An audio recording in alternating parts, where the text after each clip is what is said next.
Audio Jungle. Audio Jungle.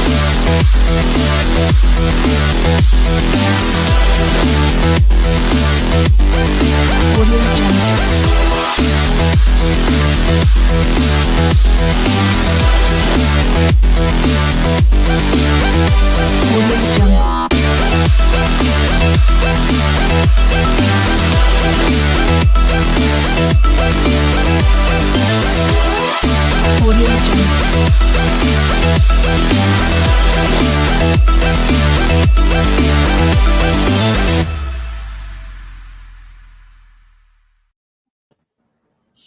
Good afternoon, morning, evening, or night, wherever the hell you are at this part of the world. Welcome to the Bar in the VWU Sports Podcast, episode 138. Yes, I'm doing the intro again because last week, Streamer said to fuck me over. Don't be surprised. But I am here as one of your guests and the executive producer, Jose Blanco, here with the bartender, the owner and proprietor, Jacob Baker. What's up? What's up, guys? Welcome back. Yep. My big brother, Brandon Cuevas. No. I heard CB what Cornelius said. Carter. He's not slick. Adi. Our balancer and the deathmatch cowboy, boy, Zach George. Yep. And Maddie Dangerously here, our Yep. Charger boy. What's up? Yep. And our drunk-headed Hoosier resident, Cody Hagan. I love that. I was gonna And say, it's what Well, did you actually, hold? has finally decided to jump ship and finally got an upgrade. He's now on his PS5. But yes, Yep, but that is not the point because, well, ladies and gentlemen, we have a lot to talk about. And, well, let's not beat around the bush and let's head on out to the Diamond. And we do have Elimination Station and Playoff Station up and running. yes, both So before stations we are go- now ready to go. They are now polished, clean, dusted, and everything in between. We check the cracks and crevices. But yes, ladies and gentlemen, both stations are now ready to go. And already our buddy, the voice of heaven, has already gotten to work. We got our first man, well, actually our first team already on the chopping block, and it's no surprise. Yeah. Before we get into this, I want to say to everyone, if you are a betting person in Chicago, you may be entitled to financial compensation. Yeah, you're right. Please contact the number below at 1-800-FUCK the White Sox. That is 1-800-FUCK the White Sox. Well, hold on. Wait. First and foremost, let's be honest with ourselves. This team we're about to get ready to talk about. This team pretty much wasted the entire season. We're just here making it official. This team doesn't even deserve to go to the elimination station, as far as I'm concerned. No. Here's the thing. No. Yeah, let me finish what I'm trying to say, because Jerry Reinsdorf basically did nothing with this team and just let the team just completely collapse down the stretch, and now they're 4 losses away from loss number 100. So, Mr. Reinsdorf, with all due respect, why don't you go ahead and hop on the bus and go to Go F Yourself Avenue on the corner with the Cactus Boulevard, because do us all a favor and take a short trip off of a short jump of a long. I think that's too generous. That's all too generous. Do us a favor. Lay down. It's almost over. Lay down in front of a train. Just die. Do us all a favor. Now, Okay. now, Just boys. die. Now, boys. If I can get the Stick floor up. for a second, Yeah, sure. Go. Before- Sure, Zach. Go ahead. before we start, as I come from a family with a bit of history in railroads and trains, let me say that with the playoff railroad officially open, it's time to start wearing a pocket watch because we're keeping railroad time. First stop, Elimination Station. well, Yes, indeed. Well, for one, I wouldn't count as playoff railroad because we do the elimination station in subways. well, hold on, gentlemen, hold on. I think first and foremost, no one has clinched a playoff berth yet. It's too Not soon. yet. No one has yet, clinched at yet. least. Hold on. No one has clinched yet. However, We did say that the White Sox are, well, let's face it, they don't belong in the elimination station. Yeah, but they hold fucked on, themselves gentlemen. with Rusty Nail. Jose, please do Cody, the honors chill for the out. White Sox. Yep. Hey, Cody. You sent the Uber over there, right? Yeah, I sent the Uber. Hey, Chicago. Yeah. You Yeah, this Uber is for you. outside? Yeah, you could have said that back in March, buddy. If you or a loved one were exposed to the Chicago White Sox, you may be entitled to financial compensation. They win the gold medal for not giving a damn about nothing. Let's be honest ourselves. This team Don't give a quit. damn about nothing. Yeah, this team quit. Let's face it, this team Exactly. quit. And to make the situation even funnier, next season they're trying to give a discount for their fans to come back to guarantee Rayfield for this Damn. team. That's depressing. Okay, hold up. Hold up a minute. Hold up a minute. How depressing can you be? I have a question. How What's the discount? bad can it What's the be? discount? What's the discount number? I want to know. How worse can it be that they're trying 50%. that they got to be 100% off, Jose. 100% off. No. Oh, I wish. No. I wish. No. if only. 10%. 10%. 10%. Yeah, Yeah, that's about right. actually, 15 at best. Sorry, Jacob, but I think Cody's right on this one. It should have been 100%. It should have been free. Yeah, it should It really should have been free. It should have been. Yeah, They should have hired Hurricane Man to be like, please come to our games. I But was yeah, just about to say that, Jacob. Because Hold on, Cody. Yes. This is quickly approaching. Please come to our games territory. Oh, it is. No, It is. that's It is. I don't I give can't a fuck imagine if the anyone whole- hears about this. The Chicago White Sox are the equivalent of the Charlotte fucking teams. They got a felt one. Oh, you mean The Carolina Panthers. You mean Yes. the Panthers? The Cody. White Sox are the equivalent of the Carolina Panthers.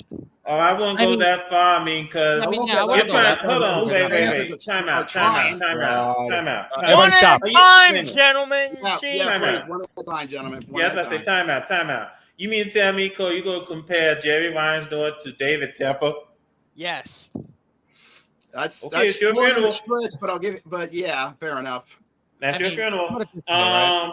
But That's yeah, a ball, but here's that's the a thing. ballsy choice. I'll give him But that here's the thing. much. But here's the thing. We are actually going to do the White Sox a favor because we're not getting them within a country mile of that elimination station train because we actually just cleaned that up of all the One junk and filth and stuff there. We're actually going to do them all a favor. Hey guys, can you go check and see what's back there in that style? Hey Jose, can you take this please?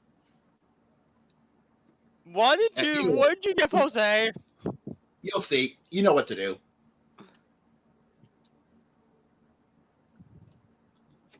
And there we go. And if anybody's wondering why is there a dead body in the alleyway, don't ask. No, sorry about that. That was me. Oh, Yeah, don't worry about it. Wow. It's typical Southside trash. Anyway, wow. Okay, hold on. First and foremost, let's get back on topic for this show goes off the rails. I thought fuck out track because First and foremost, hold on. First and foremost, we gotta take a trip to General Hospital. oh yeah, we got some more injuries on the Yes, that's more say injuries because on the bus. we got another round of injuries coming in for Atlanta. I swear, this All right, team run 'em is down. this team is Run 'em cursed. It is. Injury All right, bug who's back. Injury bug back at it again. All right, Austin Riley is Austin. Hold on, Austin Riley is out for the rest of the season with a broken hand. Broken hand? Damn. Wow. What hit Ouch. him? Yeah, What hit him? Yeah, it's a fractured right hand. Oh, so guys, what is your cause for concern for the Atlanta Braves right now? Yeah, he's gonna be out. Okay, here it is. I'm getting this from Yahoo Sports. So yeah, Austin Riley is suffering a fractured right hand, so it's expected to sideline him for the next 6 to 8 weeks. That is the entire season. Now, boys. Hold on, gentlemen. Hold on, because here's the thing, and brace yourself, because this is a long one for the Braves. Acuna is done for the season with a knee injury. Ozzy Albies is recovering from a fractured wrist. Pronounce all bees. Arby's. Thank you. Aldi's. Yeah. For a Aldi's is moment there, I thought his name was Arby's. We have the meats. We have meat. Anyway, let me finish. Hey. Yeah, let me go ahead and finish. Riley, he may have played. I think he did definitely play his last game this year. Michael Harris II and Sean Riley have also missed extended time with injuries. Jorge Soler. Thank you. Has been sidelined for nearly a week with a hamstring issue. Is expected to return. Isn't expected to return for the weekend at the earliest. They also lost pitcher Spencer Strider to a season-ending injury. And reliever AJ Minter looks like he's done because of a hip issue that will require surgery. Oh, holy fuck! Atlanta is cursed. They must have did some dark alley deals to get that World Series championship. Because right now they're paying for What it. doesn't help is that if you look at the wild card standing, take a guess on who's catching up to them. I'm actually looking right now, and because the McMets are getting closer and closer to the Tribe. They're 1.5 behind them. Well, wait a minute. Hold on, Cody. Let me also bring this up that because of all these injuries, the Braves they signed Gio Urshela.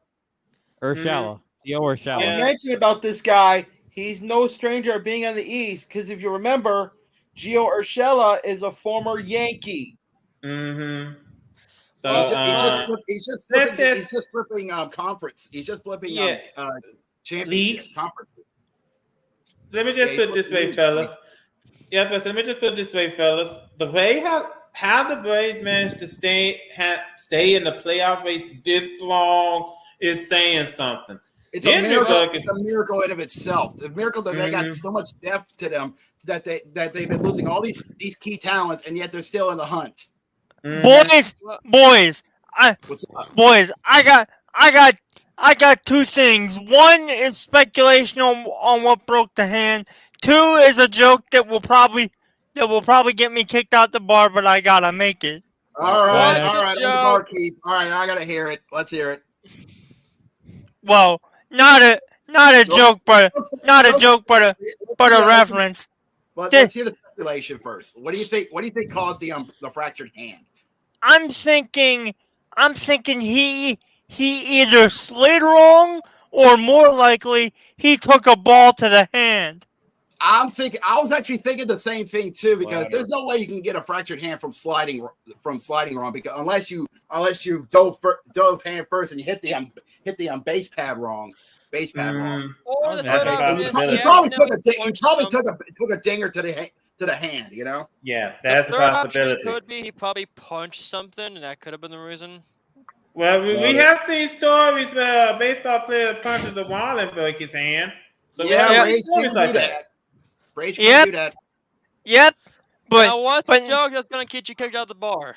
But now, as for the reference that might get me canceled, this Atlanta Braves team looking like they just came out of the massacre at Wounded Knee. Oh! Security! I'm laughing. Security! You're going to hell. Archie! Now, Connor, I do want to actually bring up what Jose brought up last week. Let's bring out the low Mets level. Well, hold on. Wait a minute. First and foremost, I got another story. Because the Cardinals has released Brandon Crawford, and they're going to reinstate Matt Carpenter. Yeah. This was earlier today, actually. Cardinals released veteran shortstop Brandon Crawford and reinstated infielder Matt Carpenter from the injured list Tuesday. Crawford, a 4-time Golden Glove winner and 3-time All-Star in 13 seasons with the Giants, hit .169 with a homer and 4 RBIs in 80 plate appearances for the Cardinals this season. He last played on Yeah, August the that 10th. was a smart call. Dude's been cold, and that's not good for the Cardinals. It's deep in the playoff hunt. Yeah. So this But you have wait, boys, I gotta try. One, who keeps fucking muting me? Stop doing that. And two, Jose. Jose, quit being an ass. Two, I gotta make a mention right quick. To any Native American fans slash viewers It's Mike. viewers of the viewers of the show, I sincerely apologize for that reference. I have nothing but respect for the First Nations peoples. Sometimes You're good. sometimes black humor and the intrusive thoughts just went out.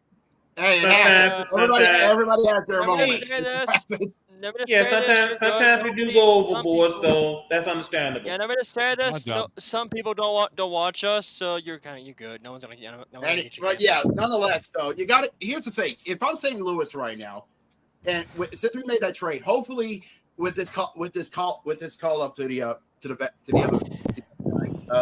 hopefully he'll be able to pick up the slack that Crawford left. The fact that he was being so ice cold on the plate, they'll be able to pick up get up the slack and get them back to the on good spots so that they can be able to keep him up at the end race for the NL Central. And maybe even get a chance to get it. Hold on, gentlemen. Speaking of the way to the NL Central, the Reds have placed. This name is tricky. Jeremy Candelario. Yeah, he's on the IL. Yeah, he's on the IL after he fractured his left big toe. Oof. Now that I could see you could get from a bad slide. Pain. That I could see if you can get from a bad slide. Because Mm-hmm. or turf toe, because turf toe can't happen.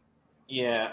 So Ahmed Rosario is taking his place for the time being. No, Ahmed Rosario is no stranger in being in the National League. You got to remember, this is a former Met. Mm-hmm. Not to mention he was on the Dodgers until he was waived. Yeah, he was waved off. Yeah, I feel that sucks. So when your big toe gets cracked, especially it's either by turf toe or a bad slide, because you were just doing a routine thing, and the next thing you know, you hear a pop, you're like, and you're on the ground. Yeah, you'll be screaming to the heavens. Now, also, Diamondbacks are also having to make a move because after the injury is taking its toll on them. The Diamondbacks, they signed Luis Guillermo. The former Met. Yeah. So yeah, they signed him. Yeah, they signed him after losing second baseman Quintel Marte to the injured list. Honestly, it could be a big signing because considering the fact of how close it's getting up in the NL West, considering the fact of how sloppy the Dodgers are you gotta keep your eyes on Guillorme. He may not be a guy that got a lot of bat, but if you put him in a defensive situation, he'll give you good things. Especially, I can see that. A good defensive player could help out in Miles if he's not being able to make the bat sing.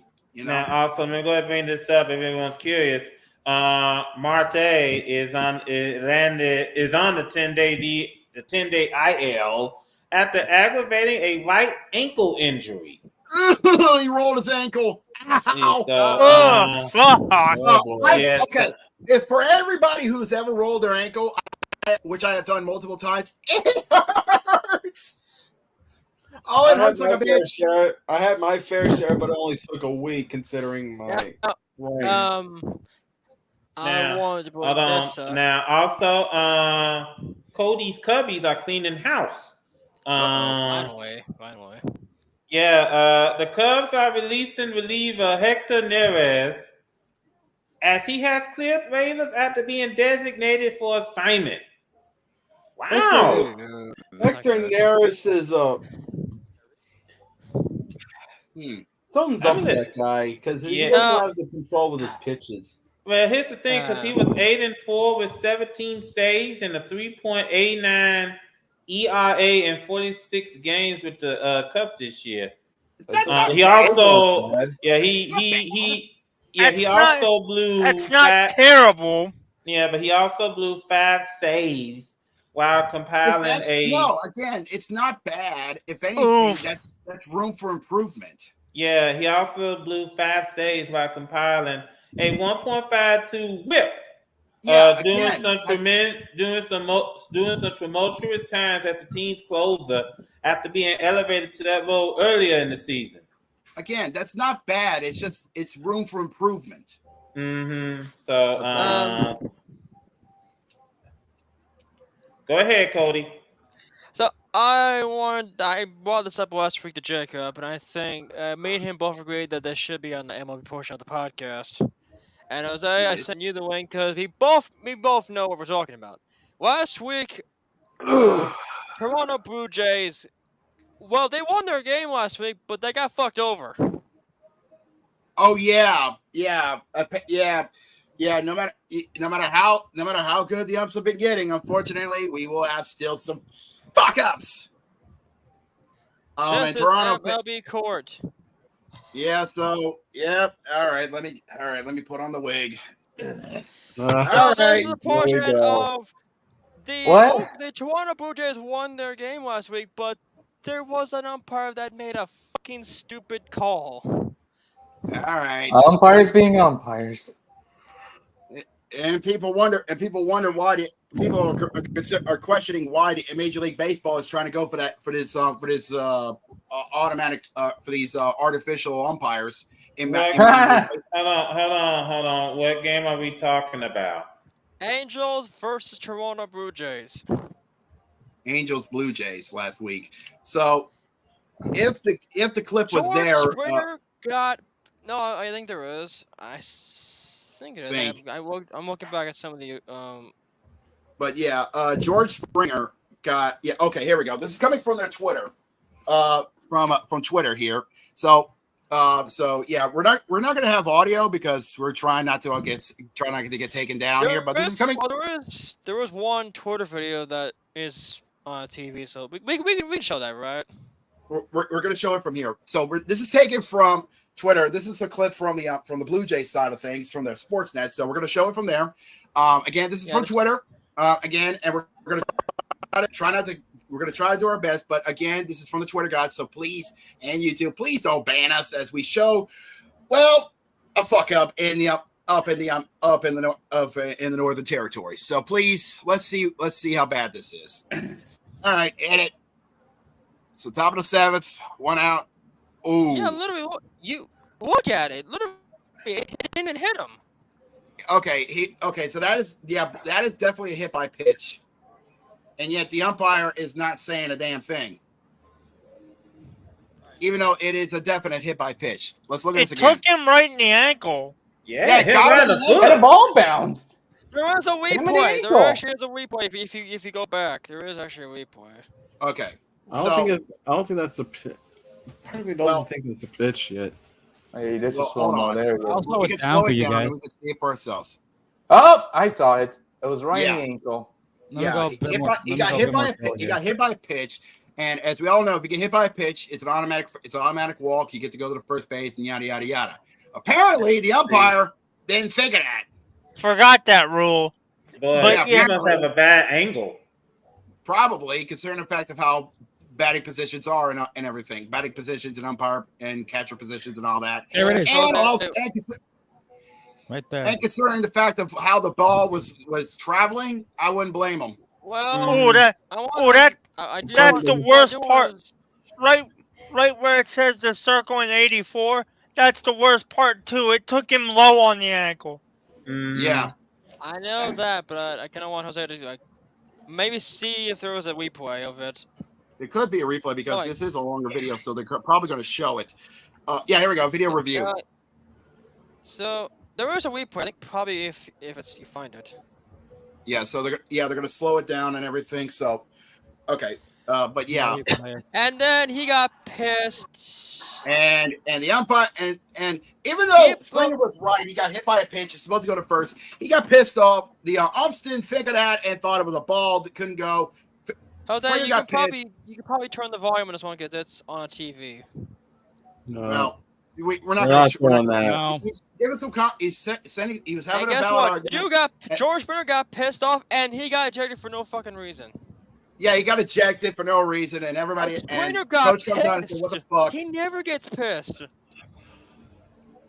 It was a bad call by the umps. He was upset The about it. Angels announcer said it best. This is the problem with replay with MLB's previews because it has to be extremely obvious.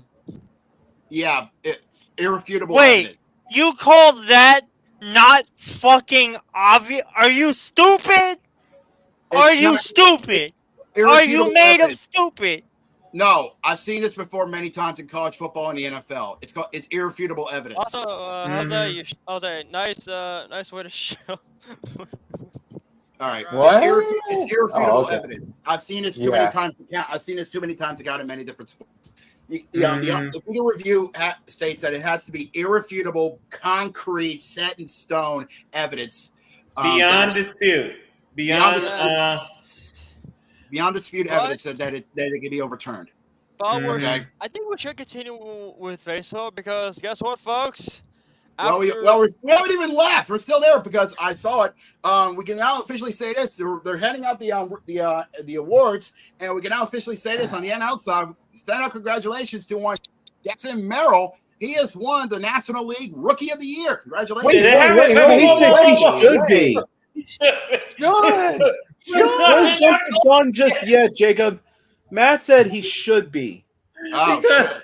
Yeah, they don't give any award until the season is over. They're still in the season. They don't give any awards until the season is over. Do you want to take your L, Jacob? Yes, I'll take it. Yeah. Jeez, read first. I need to read more.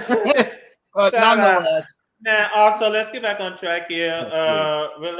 This show's going out the way. Since we just talked about the standings a little bit. Let's talk about the. Can the standings? Yeah, go ahead. Let's get to the standings because we're just about to hit the end of April, which means we're about to get ready for the playoff. Yeah, we're in August. God damn it! Come on, Jacob, get with the program again, brother. Dummy. Dummy. Okay, that's enough. Thanks, LA Knight. I'll get my Slim Jims later. As I was saying, we're just about to hit the end of August, which means we're about to hit the September, which means the playoff races is about to hit full gear. Full gear. Hold on, gentlemen. Let me bring this up. Look at the dogfight between the Yankees and the Orioles in the AL East. Oh, it is literally a dogfight in the AL East. Boy. What is going on with the Yankees? Are still within half a game of each other, and they ain't holding back on each other. It's like we're seeing Tyson Holyfield. And they got their ass beaten by Detroit. Like I've been telling you boys for the past 3 or 4 shows now, it's a knife fight. No, it's not a knife fight. It's a heavyweight boxing fight with no biting. Hold on, when's the Yankees facing Baltimore? We'll get to that. We'll get to that one. Right now, they're playing at home in the Bronx against Cleveland. Yeah, we'll get to the schedule in a few. We'll get to the schedule in a few. But let me just bring this up. Hold on, Jacob. Let me just bring this up because at this rate, the Red Sox, best thing for you to do is play for the wild card. Definitely. Best thing for you to do. What how cutthroat Baltimore and New York is, best bet is for both Boston and Tampa Bay. Just go for the wild card and stick with it. Yeah, and Toronto, you're just about to get ready to be gone. Toronto, we're saving you a seat at elimination station. So, Angry Birds reference. Well, Jacob, You can take Chicago seat. Well, hey, Jacob, I feel like the standings. We'll get to that later. Well, now in the NL Central, boy, 3 teams. That's a different story because the AL Central. That's why I say, gentlemen, this is just has not been our show. In the AL Central, we got 3-way dog fight. The AL Central is a 3-horse race now. You gotta be careful if you're the Guardians, you got to be careful because the Royals is hot on your ass because they're in a 5-game. No, it's not just the Royals that's hot on their ass. It's the Twins as well because both teams are 2.5 games. Yeah, but the Twins are dropping 2 games while the Royals are got a 5-game winning streak going. All And won because of won 7 of the last 10 as well, is what they got in No, 5 games. it's all- Now, also, gentlemen, sneaking up. I'm gonna use this word loosely. Look at the Tigers. Yes, I know they're 61 and 64, but they're trying to get into the wild card hunt. and they beat the Yankees. I'll give Detroit credit. They are literally giving themselves the best effort they can to sneak in with a wild card slot. And you know what? Props to you guys in the Motor City. Okay, at least you're not like Chicago. Yeah, the least said about Chicago, the better, because they're 4 losses away. Let's move on and let's head down to the West side because now hold on, gentlemen. Let's let Brandon say I told you so, because look who's not only leading the West, but like I said, they're about to get ready to put their boots on. I told you. I told you. Enough said. Enough said. I like that moment right there. The Astros are about to put their ass-kicking boots on and go to work because they've won 9 of their last 10 games, and they are leading the AL West by 5. Fucking gross. Okay, disgusting. They have poked the bear, and the bear has now put on their afterburners. Mm-hmm. You know. Yeah. So Mariners better find some way to get back in this thing. Excuse me. Yeah. Sorry about that. But Brandon warned them. They should have kept the knife on them when they should have, but they didn't. Yeah, Seattle. Seattle. Yeah, I was gonna say Seattle better find somebody to get back in this thing. Texas. Are you okay, buddy? We might let's just go ahead and assume that chances are they're not gonna be able to defend their title. Yeah, I think that hangover has finally hit them and hit them hard like a brick. Yeah. Now, Athletics and hold on, wait a minute. Athletics and Angels, they're just there. Yeah, they're just there. I think we just found some more entries into the elimination train. So congratulations. No, Artie Moreno. Jacob, your decision yet? Somewhere. Yeah. Oh, I think we know that answer. Yeah. And the Angels, well, I mean, they're probably too poor to afford. I was saying that about the Angels. It's like, hey, Artie Moreno, you regret your decision yet? Yeah. Now, I heard hold on now. Speaking of Artie Moreno, I heard a report that an audit is being taken place at Angel Stadium, and they might end up losing the stadium. Oh no! Really? Artie Moreno, you dumb motherfucker. Wow. He messed with the money. You don't mess with the money. Have you not learned it from Dan Schneider? You don't mess with the money. Money. Yeah. Now I'll post that story later. Let's go to the NL. Yeah, let's have the National League side now. Here on the NL East, it's still Philadelphia's. Even though they had a little hiccup. I expected Philly to take the East. Yes, Atlanta is still in second place, even though the injury bug has been. All I gotta ask is how. Oh. I don't know what black magic they got it from. They probably got it from St. Louis, but I don't know how or why. But they're still in second place in the NL East. But they're getting catched up by the McMets. I don't know. Wait. I don't know if we should call the McMets because of what's been going on. Let's put it this way. Hold on. Let's put it this way. First and foremost, I'm looking forward to next year's Little League Classic when the Mariners Moose mascot goes face to face with Grimace. That's gonna be interesting. That's gonna be interesting. I bet you 9 times out of 10, Mr. Met is gonna show up. Now, hold on. Let me finish. Secondly, tip your hat out to the Mets. Mets are somehow, they're keeping it close with the Braves, taking advantage of the Braves. In the wild card race. Issues in the wild card. The Mets have done what? Who was the team that we said should have kept the knife on them but didn't? Mariners. Yeah. The Mets are doing what the Mariners should have done and kept the knife on them. And hold on, Cody. Yeah. Now let me just bring this up. Nationals and Marlins. Well, they're just there. Now, Mhm. let me go ahead and move quickly. Oh. And then Wait a minute, Carter. Wait a Yeah. minute. Sorry. Let's get to. Nationals, I said, are going to be a spoiler team. So Well, I want to ask Jose to bring up the low Mets meter.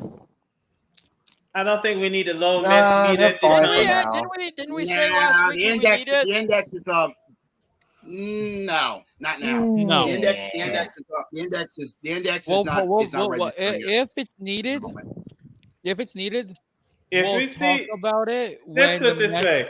Let's just put it this way. If we see the Mets collapse between now and the end of September, we're gonna have a field day. Yes, we are.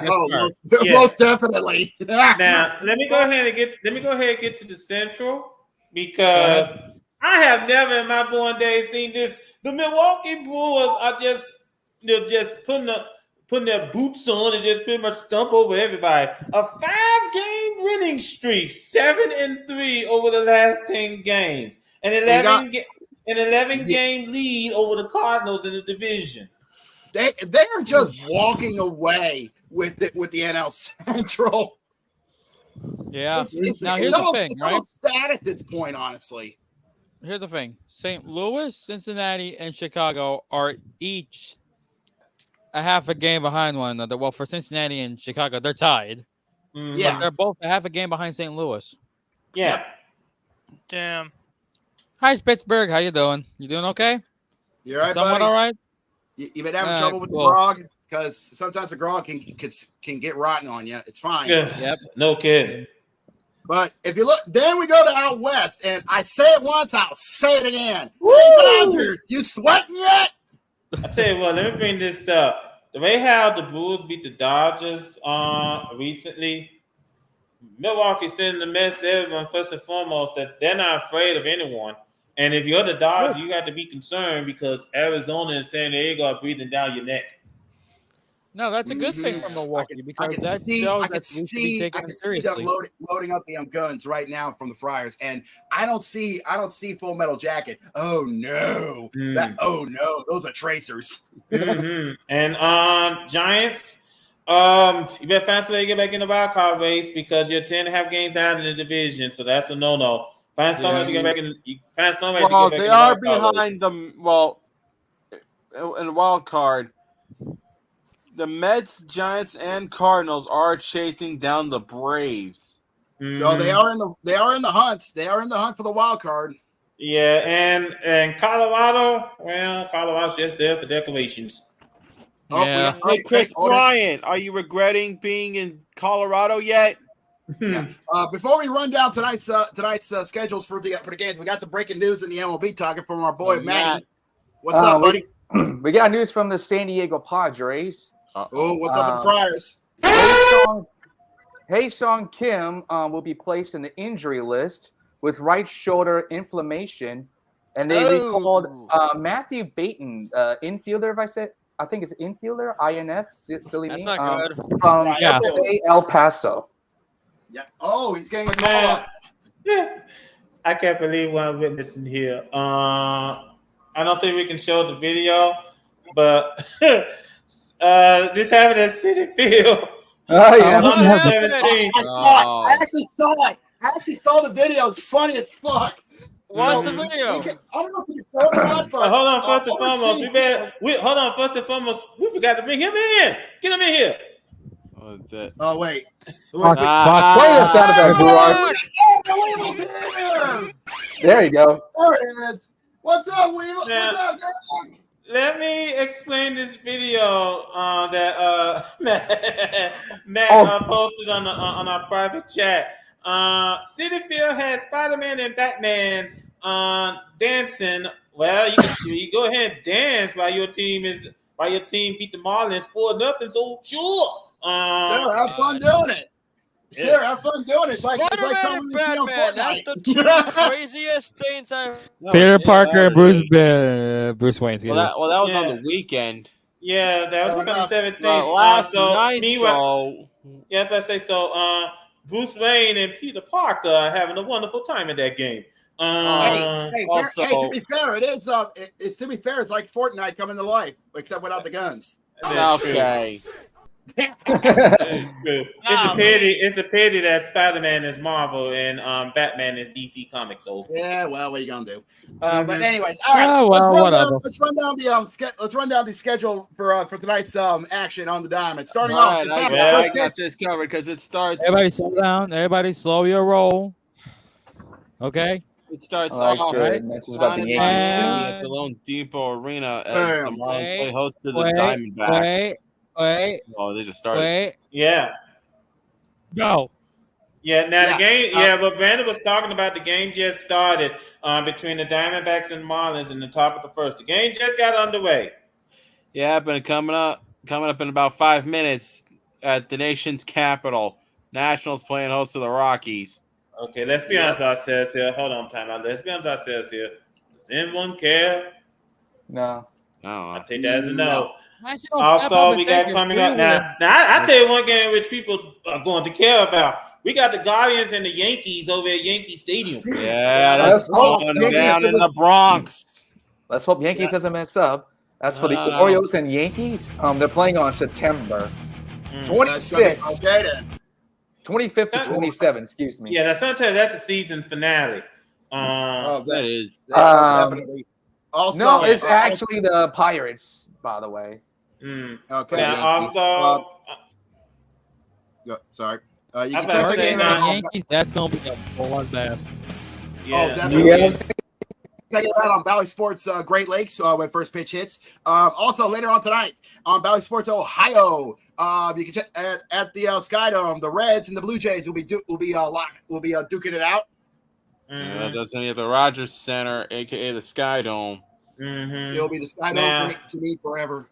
Now, also, and I'm pretty sure Zach is going to be watching this game if he could. We got the Orioles and Mets at Citi Field. Oh, I need to talk about this. Because I see this last night. Go ahead, Brandon. Zach, I'm sorry, but Yep.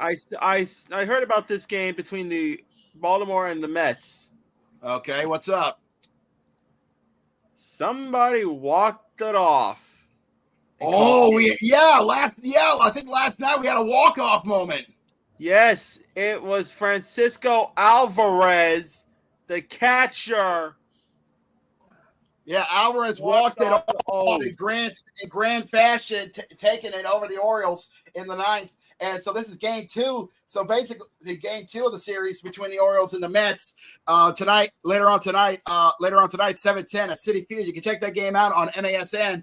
Or if you're near my area, it's SN on SNY. Yeah, Sports New York as well. If you're in the New York area, or Queens for that matter. Yeah. Now, Brandon. Yeah. We heard Brandon's side of the story. But I want to talk to Zach real quick. Yeah. Zach, you still there? Yeah. Okay, I got a question for you, right? So you heard Brandon saying that the Mets walked it off against your Orioles. Yep. Tonight, this game, 7:10. Do you think the Orioles are pissed the fuck off? Oh yeah. I would not be surprised. We're not necessarily a team that takes a shot like that laying down. So I think his low Mets McMets better come with their teeth clenched and their hammer cocked. It's gonna be a fight. I'm expecting it honestly but at the same time though, the Mets kind of need. I don't want to say they need the win, but I think they need to win this series as a whole. Let me for not only the wild card, hold on. The wild card. Yeah. Hold on, gentlemen. And let me also bring this up because I'm pretty sure about the Mets are playing against the Orioles. Some of the fans are going to be paying close attention. We're going back in time to when the only games TBS airs are Atlanta Braves games because on TBS tonight, we got the Phillies and the Braves. Oh, yeah. This is going to be on TBS. You can check it out on Valley Sports South. On TBS if you're lucky. Well, that should be a concern for the Braves. It's going to be, hold on, it's not going to be on Valley Sports South because TBS has it. And every time TBS airs the game, Valley Sports South gets blacked out.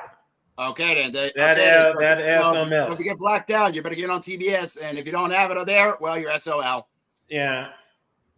So, but that's gonna be a good game, Atlanta. Boy, I tell you what, we asked how they stand in the playoff. This is an NL East Wait, hold on a minute. I gotta showdown ask. right here. Go I ahead. got to ask. If the Braves lose and the Mets win, does that mean that the Mets take the third wild card spot over the Braves? No, Not yet. Not yet. We have like have 4 a game. games left. Not yet, bud. We're close, but not yet. They're going to be within striking distance, basically. I like They're gonna be a half the game behind. Yeah, like I said, just keep an eye on that game very closely. Over at well, go ahead to the thing, Jacob. All right. This is what's for me. Over at, got to do it. I'm contractually obligated at Busch Stadium. At 7:45, you can check this out on Valley Sports Wisconsin. It's kind of fitting. It's the Battle of the Beers. It's the Brew Crew versus the Cardinals. Okay, well, let's see here. We asked the folks. We asked the folks. Which beer do you like to drink? You like to drink Miller or do you like to drink Busch? Or as Jacob would put it, Busch. So the choice is up to you. But I think it's going to be a good game. I think Milwaukee needs this win to keep up with the pace and keep sending the message. They want that top spot in the NL overall. So they're keeping up with the Dodgers and the Phillies. Most definitely. So I think that we can pretty much go ahead and assume that the NL Central is pretty much in their pocket. We can't confirm it yet, but we can go ahead and assume. Yeah. So it's going to be a very interesting game to see. Yep. And at 8:05 down in Globe Life Park. Hey Matt, you better let Lobo know on this one because his Rangers is about to play host to the Pittsburgh Pirates. And the Rangers needs a wake-up call in the worst way possible. Needs a wake-up call in the worst way possible to stay in the hunt in the AL West. Here's the thing, right? Also, go ahead, Jose. Yep. I think you were about to say the same thing as I was, Carter, but I might as well take it ahead for you. Hey, Cody, your Cubbies are going to host the Detroit Tigers at home in Wrigley Field. Yep. Yay.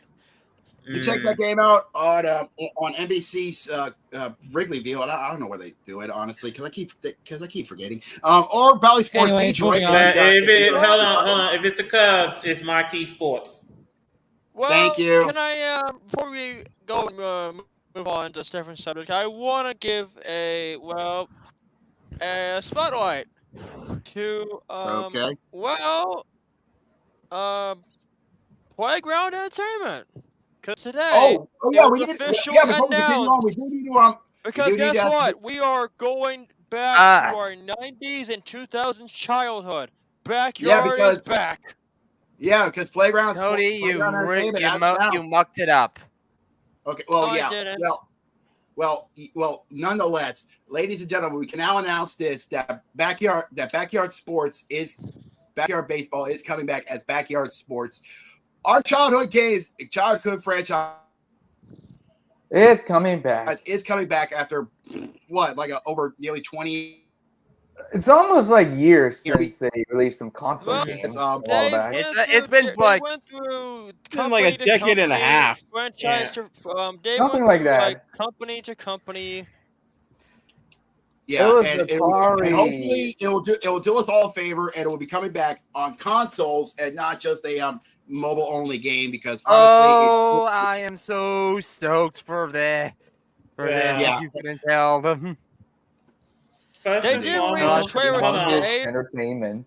Let Carter go. Let me just point this out because we so need to get back on topic. But I did want to point this out. First of all, Cody, you have one more time to take us off topic. One more. Consider this your only warning. Now I didn't play backyard sports. I didn't play backyard sports, but I will point out that it's going to be a good game for anyone who's going to, get that game. And you're going to get that game. More power to you. Now then, backyard sports since like God knows how long.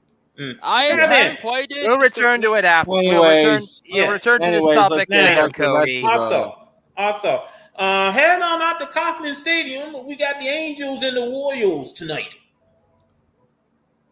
Royals This needs is needs a game to, for the needs to not Royals look to past the Angels. win here because they need to catch up to Also- the Guardians. Bobby Witt Jr. with a Pablo Sanchez bat, and he hit a home run. Oh my let's God! Let's be honest ourselves here. You knew that was going to happen. But was that the bat that looked like a number 2 pencil?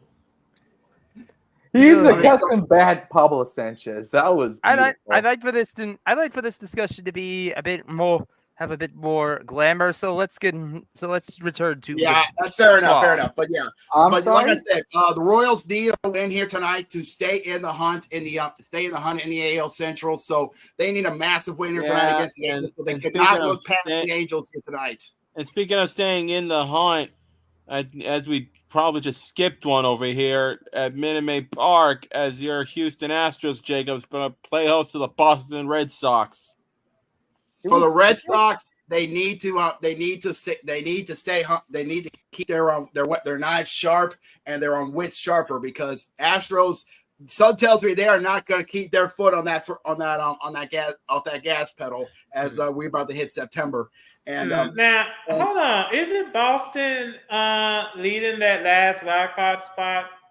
Let me Or is it Kansas I City? don't think so. Kansas I don't City. think so. They're seven he's- half games he's behind got- the AL East.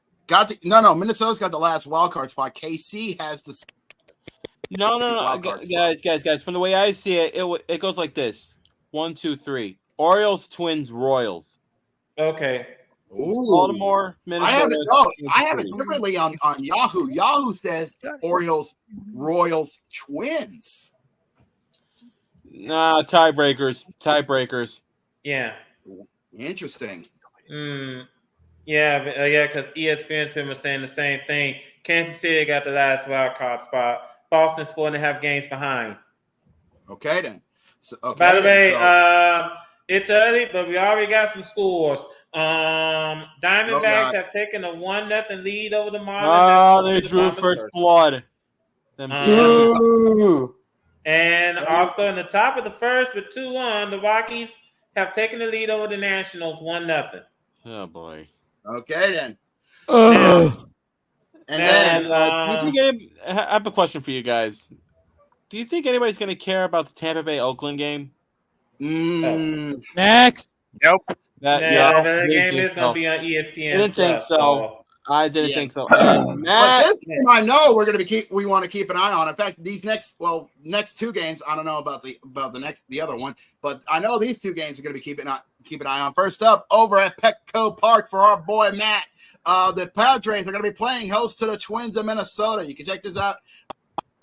It's going to be at 9:40. I don't know what station it's going to be on, but you can check this out on Bally Sports North. Bally Sports North. I don't know where they broadcast is on Fox Sports. in San Diego, but you best believe it's going to be something special. Well, I bet the Padres game that's going to be streamed. The MLB Network. Yeah, it's going to be on the MLB Network. Got it. No, the last two. Well, the last is going to be on. Okay, fair enough. Yeah, that's what I said. The Padres game that's going to be streamed. Now, before we get to the main event, hold on. Before we get to the main event, we got the game which I'm pretty sure no one's going to care. We got the White Sox. Well, we got an intermission. Well, it's a game. It's an intermission being treated as a game between the Giants and the White Sox. Yeah. Here's the thing. I feel like the Giants need to scrape as many wins as possible to stay in the wild card race. So they need this win. Yeah, basically. Mm-hmm. Yeah, and this is going to be this one's going to be good. This one's the main event you want to stay out on. Over at Dodger Stadium. You can check this out on the MLB Network, or if you want to watch it locally, check it out on Sportsnet Los Angeles. The Dodgers and the Mariners at Dodger Stadium. For the Dodgers, they need this win. They need this win to stay afloat at the top of the NL West. And the Mariners need this win to close the gap with Houston. Mm-hmm. Given if Houston so basically both teams in must-win situations. Don't tell me Grit is going to be the headline for that main event slot. For that main event I love it. I love it like that. I love it. This is going to be dangerous. That's gonna be one. In fact, I'm gonna break this down a little bit more. I'm gonna see who's gonna be on the mound. And this is not gonna be good because for Walker Seattle, Buehler they're bringing in they're bringing in a good boy Bryce for Miller. Seattle. They're bringing in Bryce Miller on assignment for tonight. 9-7 on the year with a 3.29 ERA. But Dodgers, this is a questionable choice because they're bringing in Buehler. Walker Buehler. Walker Buehler just got back from his injury. This is going to be his 10th start, so give him time to get himself working again. Yeah. Hopefully he'll get back in the groove. Hey, Jacob, I got a question for you. Yeah. Absolutely. Hey, Jacob, I got a question for you. What's up?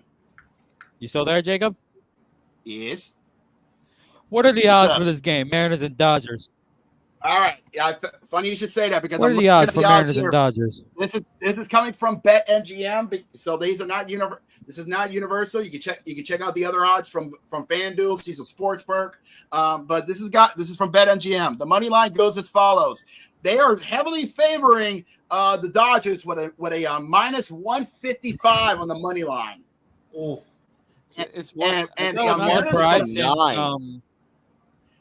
and the Mariners with a plus 130. Okay, Yeah. so the Mariners are basically the underdogs going into this game, correct?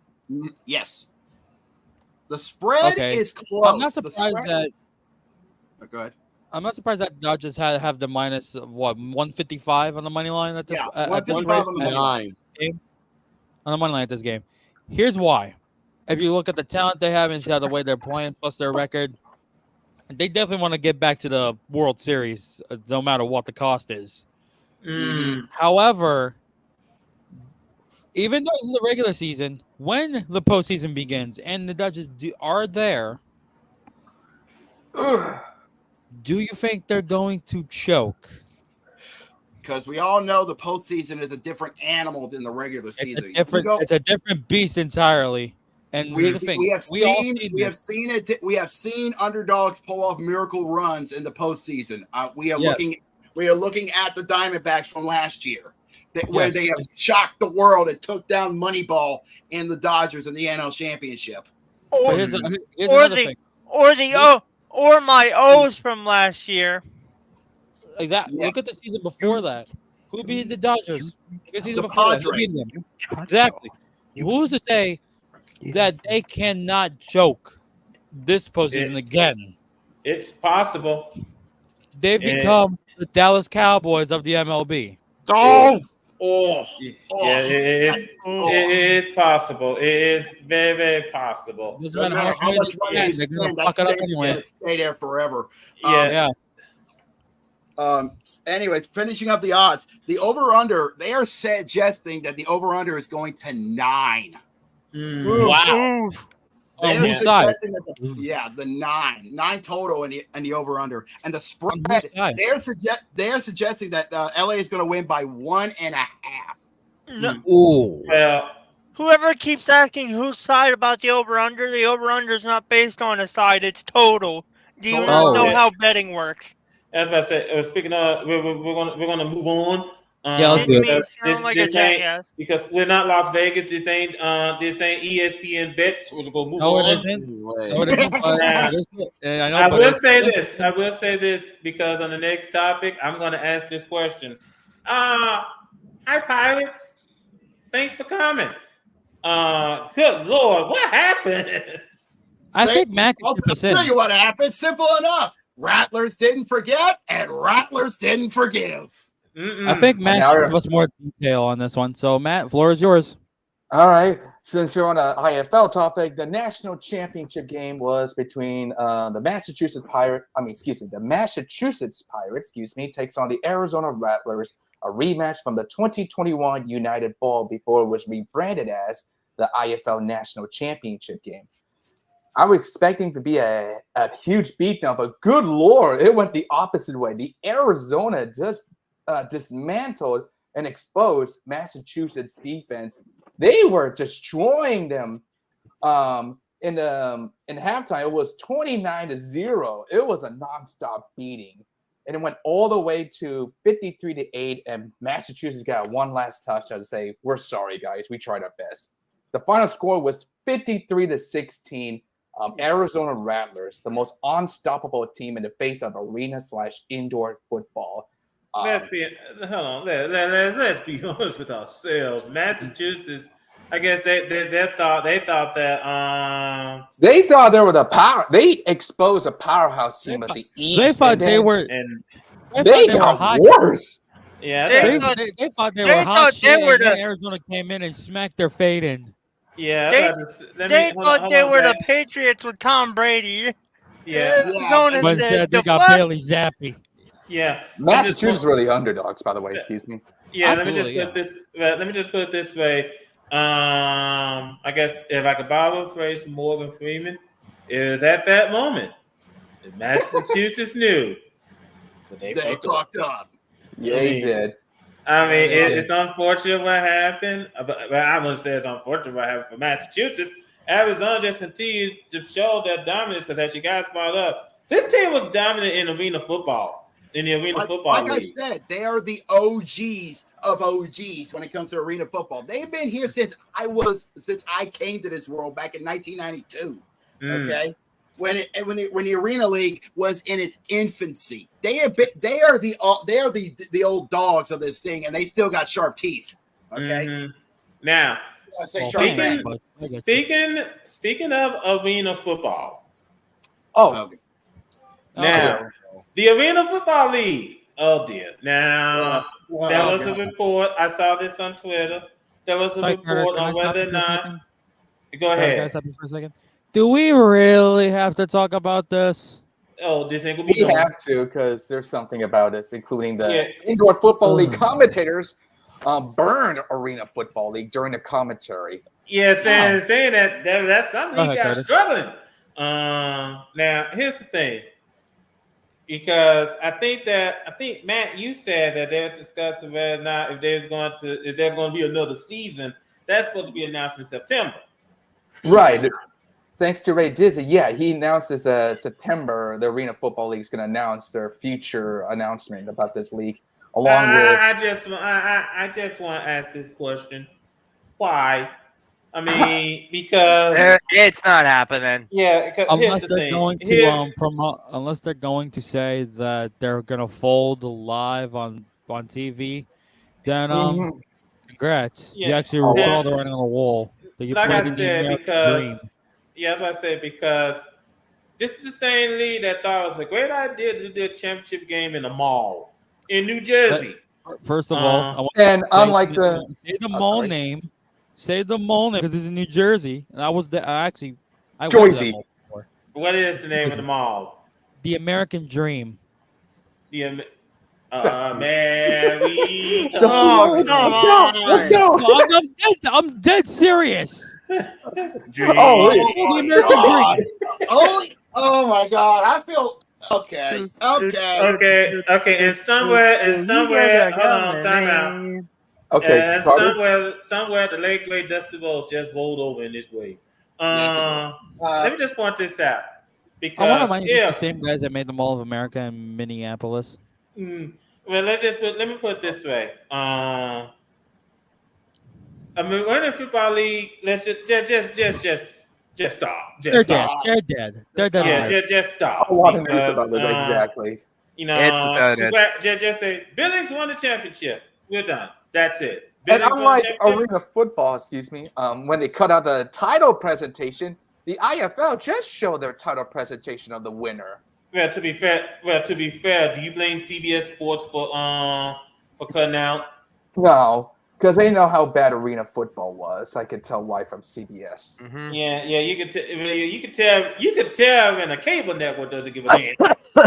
They were disinterested, so that's a good thing. Yeah, but you could we're gonna try to keep this going. So now that the IFL has now wrapped up their season, great season by the way. They've already been talking about possible expansions and maybe some relocations. That's what I'm going to talk about as well for the IFL. Yes. One of the big states they've actually talked about was actually heading up north, and they're actually thinking about bringing the IFL to, believe it or not, North Dakota. Believe it or not. Yeah, because they've been talking about this for a while, and they're trying to get the arena approved for Bismarck, I believe. Yeah, and Bismarck. they have a Yeah, plan. the capital of North Dakota, Bismarck, North Dakota. Believe it or not. If they don't get a deal soon, they'll move it to Fargo. I'm trying to put. Wait a minute. You gonna put Yeah, arena Fargo football Dome. team? Well, hold on. Wait a minute. You gonna put arena football team in the middle of nowhere? Well, they have South Falls, South Dakota. And Yeah, they're Sioux popular Falls. there. Yeah. They're gonna play it if Bismarck can't get it done, they can play it at the Fargo Dome. At the Fargo Dome in Fargo. Yeah. Well, boys, the reason they have a successful team at Sioux Falls, South Dakota, is because unless I'm mixing this up with Sioux Falls, Idaho, there's a big rodeo down there. More specifically, North. Remember North. Oh. Okay, yeah, because South Falls has a popular fan base for indoor football. And another one, yeah, because I think there's another podcast, Fisher Frights. Yeah, another new team just teased about Dakota Bucks may return. So there's your possible return right there, the Dakota Bucks, which is Bismarck that you mentioned, Jacob. Yeah. So, and although they were talking about some other cities to possible bringing on. Yeah, I forgot to bring it up as well. Yeah, like you said, Jacob. Yeah, Albany, Nashville, Orlando, and I think I forgot one more. Nashville's a good place too because Nashville's a hotbed for tourism, and they got a good place too. They can play at the Bridgestone Arena where the Preds play, so that's a good spot to go to. Albany, that's a good place too because Albany has had some history in the Arena League. Great community there for that. Yeah, great community with the Albany. They got a good fan I base didn't say that. with the Albany Empire. I said Price. Fisher Price, buddy. Fisher Price team. There you go. Orlando's a good spot too because they got a good sports market there with the Magic. And they need a rival with the Jacksonville Sharks. Yeah, that'd be a good rivalry spot too with the Sharks battle of Florida. Mm-hmm. So they picked some really good markets they can work with for possible expansion sites. I feel sad that they didn't add New Orleans, but I kind of figured because although New Orleans would have a good spot, they kind of got some bad history because that's the sad part. Yeah, not good reputation. With the voodoo, and we did have some bad attendance issues. So yeah. Also, Billing Outlaws. I forgot. Yeah, they. They were thinking about bringing Billings from the Arena Football League back into the IFL, which was the suggestion we actually brought up in the podcast of possible bringing in some of the AFL teams into the IFL. So, I think Greg Disney posted the Billing Outlaws returning in AFL, and me and Ray agreed that I think they jumped the gun too soon since Arena Football League is going to announce what their future league depends on September. Honestly, if Billings is smart, go to the IFL. They can actually have competition and maybe get some more fans. Oh yeah. It will do them all a favor. But yeah, hopefully we'll see what's going on. Me, Matt, and Ray, and all the other IFL fans, we highly suggest keep an ear on the social medias for the Indoor Football League. And see what updates is going to be coming up later on in September or in the later months, because you never know what's going to be happening. What could be going on. So definitely keep an eye on that. Yep, it's a crazy time for arena/indoor football. Yeah, most There's an definitely. announcement for August and September. All right. Thank Now you then, Thank you for that. let's go ahead and move on before Jose starts coughing up his lung. Because speaking of which, next up we're gonna actually take a little detour because we're gonna put on our gloves. We're on that, and I ain't talking boxing gloves because we're gonna go into the cage because, ladies and gentlemen, over the past weekend, UFC just did their latest big pay-per-view in UFC 305, and I ain't talking Yes, Miami. they did. So I believe Zach was about to jump in on this, right, Zach? Yep. All right, let's get to it, boy. Let's get to it, buddy. Gloves on, mouth guards in. You ready? Let's do get it. it on. Now, let's get to do the main this. card. First of all, we're gonna go through the main card, not the whole card, just the main card on its own. We're not gonna do the preliminaries. The Yeah. preliminaries because it's not. So let's get to the main card, right? No offense to the guys trying to break in. because they're still trying to get their feet in and try to get on the rankings. We're going to talk about the guys who made the show and see how they do. From what I heard, the prelims had some good fights though. They did have some good fights, but they're still trying to get We're into gonna the stick showdown. with the main card for now, okay? Yeah. All right. Some of y'all better pronounce some of these names because I'm going to butcher them. No, I got it for you. Okay, I got it. All right. What we got? So the first match of the main card, a welterweight battle between Carlos Pirates and Li Jingliang, was around. Was in 4 minutes. Yeah, round 2. Here we go. Carlos Prates took care of Ling Xingyang in the second round with a knockout. Took 4 minutes and 2 seconds. It was a TKO, Jacob. By TKO referee stoppage in the second round, in 4 minutes and 2 seconds in the second round. Absolutely. Yep. Now, there's only really one. There's only really one fight I'm gonna jump in on because it's the one fight I was actually able to pay most attention to from start to finish, and that's the main event. Yeah, we get to the main event in a few. I'll hop in when we get there. Yeah. Second match of the night was a heavyweight collision between Tai Tuivasa took on. Holy shit! Jair Zinho Jarzinho, I got you, boys. I got you, boys. Okay. Jarzinho Rosenstrike from Suriname. I did see this fight. It was a thing, basically. It went the whole distance. Man, the whole distance was a split decision. Yeah, it was a split decision after 3 rounds of action. The man from Suriname took it 2 out of 3 after 3 rounds of fighting. Next up, in the lightweight division, it was Dan Hooker. No, don't even think about it. Going head to head with Matezu Gamrot. Yeah, and mind you, Matezu is number 5 in the lightweight division. I saw this one too. Actually, I'm just remembering. Go ahead. And it went down to the judge's decision after 3 rounds of action. Dan Hooker took it by decision. Another split decision. Dan Hooker took it after 3 rounds in the split decision. Mm-hmm. Yep. And then in the co-main events in the flyweight division, Kai Kara-France took on Steve Erkeg in the co-main event. It was a quick fight because Kai Kara-France knocked him out at 4 minutes and 4 seconds of the very that was a TKO, Jacob. Yeah, and I gotta do this. I have to do this. Now we got to the main event. Yep, in a middleweight title fight. Let's give it to Zach. Yep, go for it. This is for Zachy. Well, boys, like you were trying to get to, we had ourselves a middleweight title fight between Israel, the last style bender, Adesanya, and out of, I believe his flag is Nigeria? Question mark? Yep, it's Nigeria. You got it right. Mm-hmm. Geography nerds, help me out here. Thank you. Yeah, he's from Nigeria. Yeah. Versus Dricus du Plessis out of South Africa. And let me just say, this fight was interesting because they both looked rather blown up, especially Dricus after the first, because he spent the majority of the first mauling Izzy on the ground. I mean, that is kind of what you have to do. Adesanya, you have to stay pressed on it.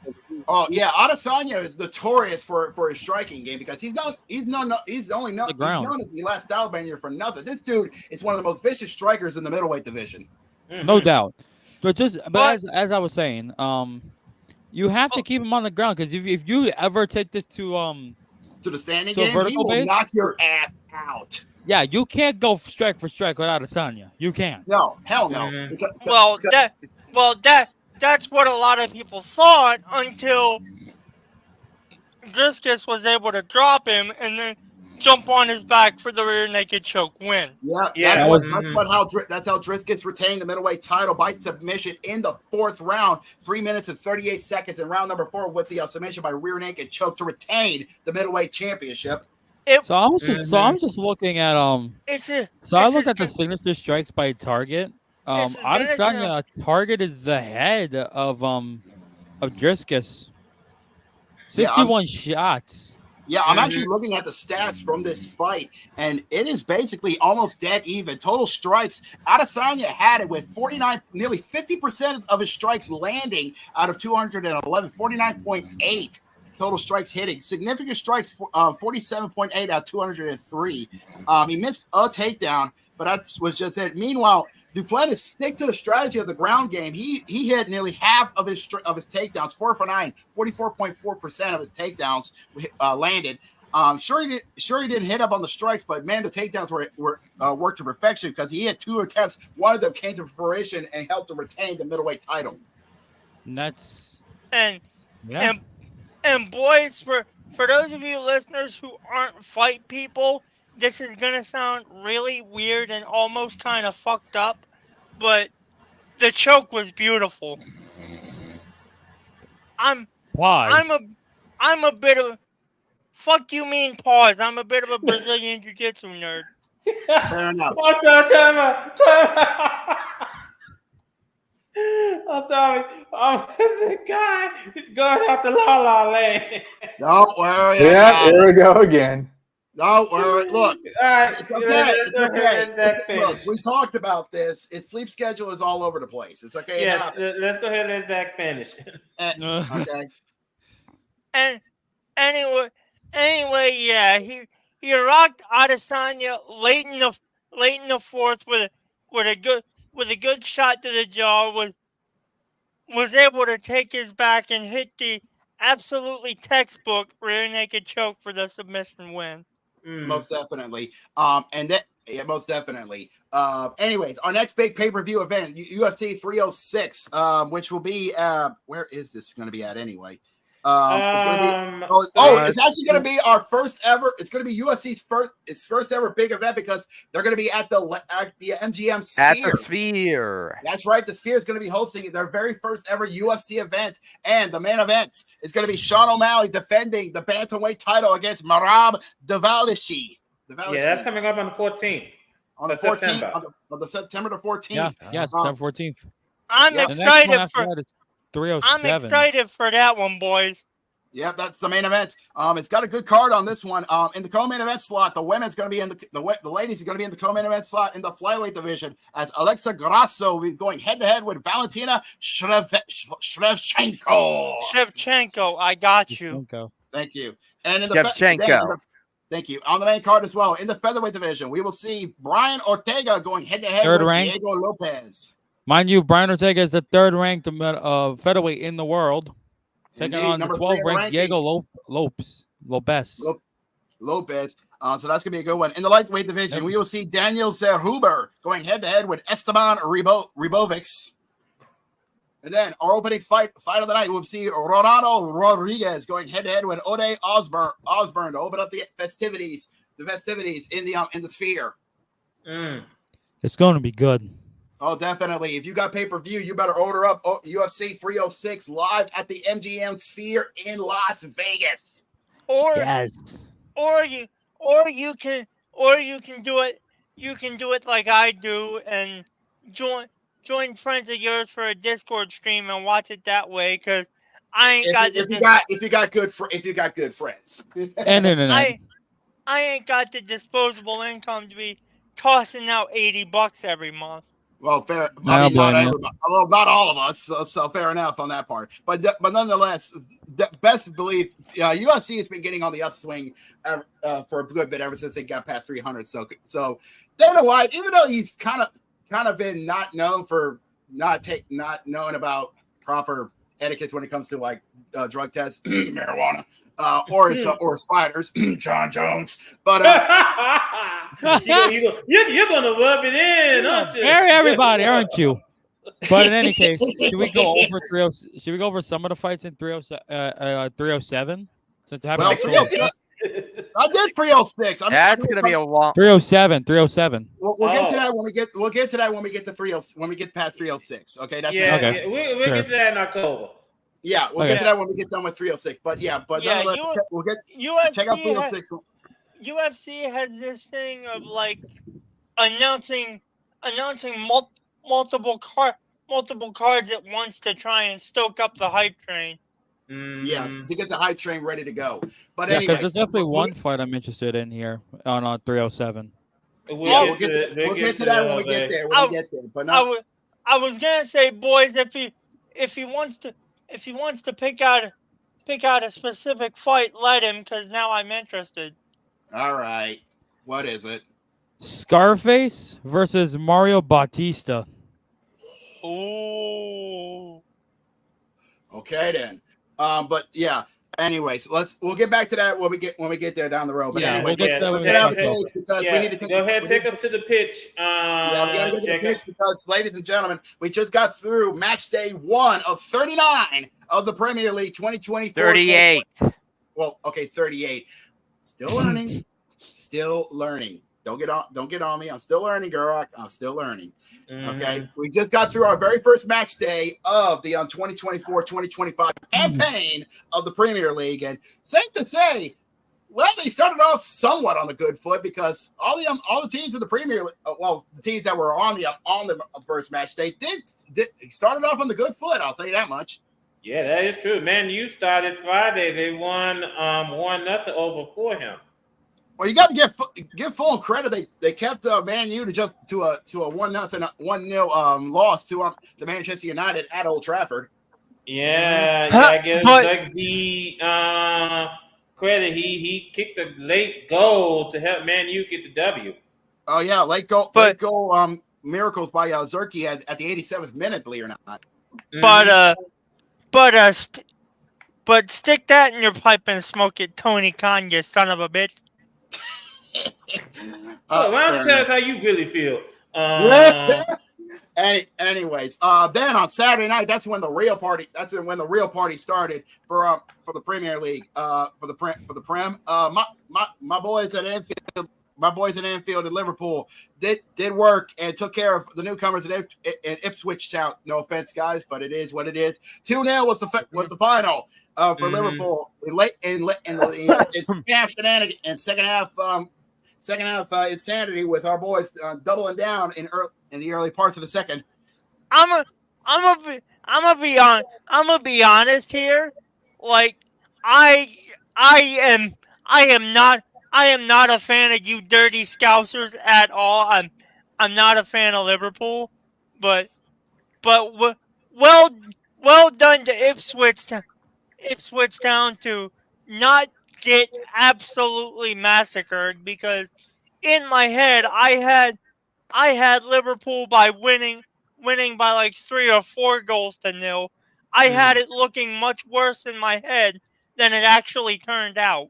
Be glad on that. Anyway, also we had a real good game between West Ham United and Aston Villa. Aston Villa edging out of West Ham United 2-1 was the final. Well, before you start skipping all over the place, Arsenal defeated Wolverhampton Wanderers. We called them the Wolves. Yeah, the Wanderers. Gee, what a name, Wanderers. Yeah, that's what we call them, the Wolves. It just makes it easy. That's why they're called Wolves. They're just called Wolves. Yeah, Arsenal won 2-0. Yep. Then in a absolute bashing, Brighton and Hove took Everton to the woodshed. 3-0 was the final. Damn. Brighton were looking for blood. I didn't expect Brighton and Hove to give the Doves their full name, Brighton Hove and Albion, to get off to a hot start like that. Good Lord. Indeed. Also, Newcastle United had a good fight with Southampton. Newcastle edging out with the dub. 1-0 was the final. Yeah, you gotta give Newcastle credit. They had 10 men, and they still won 1-0. Yep. And then we had our first tie of the campaign. Nottingham Forest and Bournemouth. AC Bournemouth ended up their match 1-1 to finish up. At 1-1 was the final. Getting the first draw the campaign. Nice job, boys. Yeah, hold on now. Now, Garrick, I think that this is the game in which you crown someone the donkey of the week. Yeah. And actually, it was the Newcastle one where it happened. Oh, Yeah, So the that's- headbutt her around the world. oh, oh yeah. Okay, so it was, Fabian Shar. yeah, Fabian Ah. Sharp pulling out his own Nadon and giving a player a good. Yeah, I guess he thought that this was the WWE. pulling out the Dean Zidane cosplay and headbutting the fuck out of somebody. Yeah, Yeah, nice job, dumbass. Now, also to close out the evening, Aston Villa defeated West Ham United 2-1. Yeah, Ashton Villa. Yeah, both teams put up a good fight, but Ashton Villa edged out with the W in a late game goal by Jean Duran at the 79th minute. Well, Now, well done, Villa, but I can't be too happy about this as the Hammers, aka West Ham United, are my other Premier League squad next to Manchester United. Fair enough. Now, over on Sunday, Brentford defeated Crystal Palace 2-1. Yeah, with late game heroics by Brentford's Yohan Wissa, I don't know, can't get pronunciations correct. In the 76th minute, to get the game-winning goal there for Brentford to get the win 2-1. And the team in which everyone loves to hate, Man City defeated Chelsea 2-0. Yeah, there it is. Let it out, Matt. Let it out. You see why I have my angry Why face right couldn't they now. both lose? Fuck them both. I hate them both. And you see why I have an angry face. Big lad, Hit Kid's not here because if he was here, he would have been roasting your ass. Yes, he would have. But then, as we rounded out the festivities with a very excellent game on Monday night, last night with the Spurs and Leicester City, ending up the festivities with a 1-1 draw. Give credit to the Spurs and the Foxes; they had a great matchup to say the least. Mm-hmm. No, Raheem Sterling. What the hell are you doing? Jamie Vardy doing Jamie Vardy things. Indeed, Jamie Vardy saving the matchup for the Foxes, ending it in a 1-1 draw at the 57th minute. So best believe. So at the end of the first match day, the table goes as follows. Everybody's got up to on that Newcastle United. It is all tied up at 3 points each, all the way up to Newcastle. And then, of course, Bournemouth, Leicester City.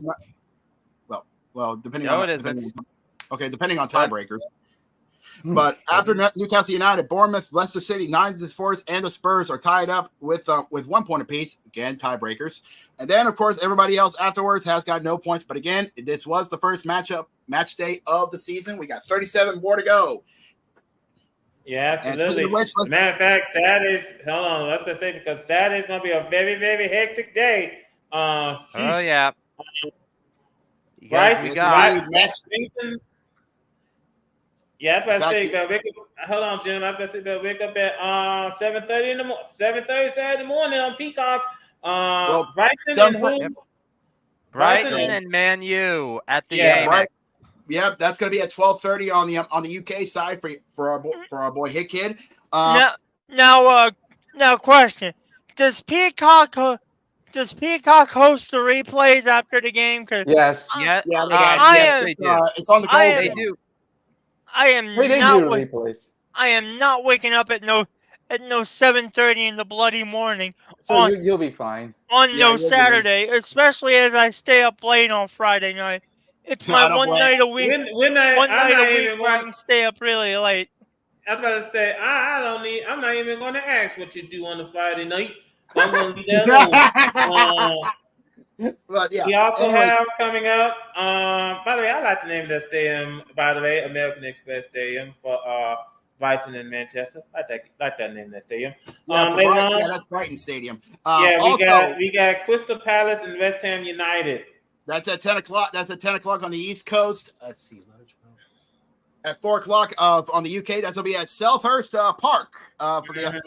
Hold on, Jacob. I want to say this because not too often you see someone name their stadium a cottage. But that's what we got. Fulham and Leicester City. Yeah, that's at Craven College, Fulham and Leicester City. That'll be also at 4:00. Don't worry, if you got Goal Zone, we'll help you on Peacock. We'll help you out on that part. We got Goal rush, actually. Ipswich Town and Man City. Yeah. Sorry, Good Man luck, City. guy. Good luck, guys. Ipswich Town, if you could somehow keep that lucky streak going, like how you did against Man United, and you somehow pull off the upset of all upsets against Man City, you will be veered as heroes. Mm-hmm. Also, Everton and Hotspur. I know I skipped over Southampton and Nottingham Forest. I apologize. Yeah. Actually, boys, if you're a gambler, there's plenty of money to be made on this Ipswich Town game, provided Ipswich Town can pull off the upset. Yeah. If I take a look at the odds, well, actually, they don't have the bets available because it's still too early today. Still too early, but it is what it is. Also, by the way, Carter, to help you out, we don't call them Hotspurs. We just call them the Spurs. Spurs, okay, then thank you. Either Spurs or Tottenham. Yeah. And to close out the day, we got Aston Villa and Arsenal. And that's going to be on USA Network. Yep. What do we think of Tottenham? No. 30. Fuck Tottenham. Then on Sunday, We're gonna start a "We Hate Tottenham" chant in the fucking bar. Never mind. Yeah. Then on Sunday, we got a doubleheader at 9:00. Starting off with AC Bournemouth playing host to Newcastle United. Best of luck, Bournemouth. You'll need it. Fair enough, depending on who you ask. Then also at 8:00, the Wolves will be playing host to Chelsea. Matt, you're going to need a bounce back from last.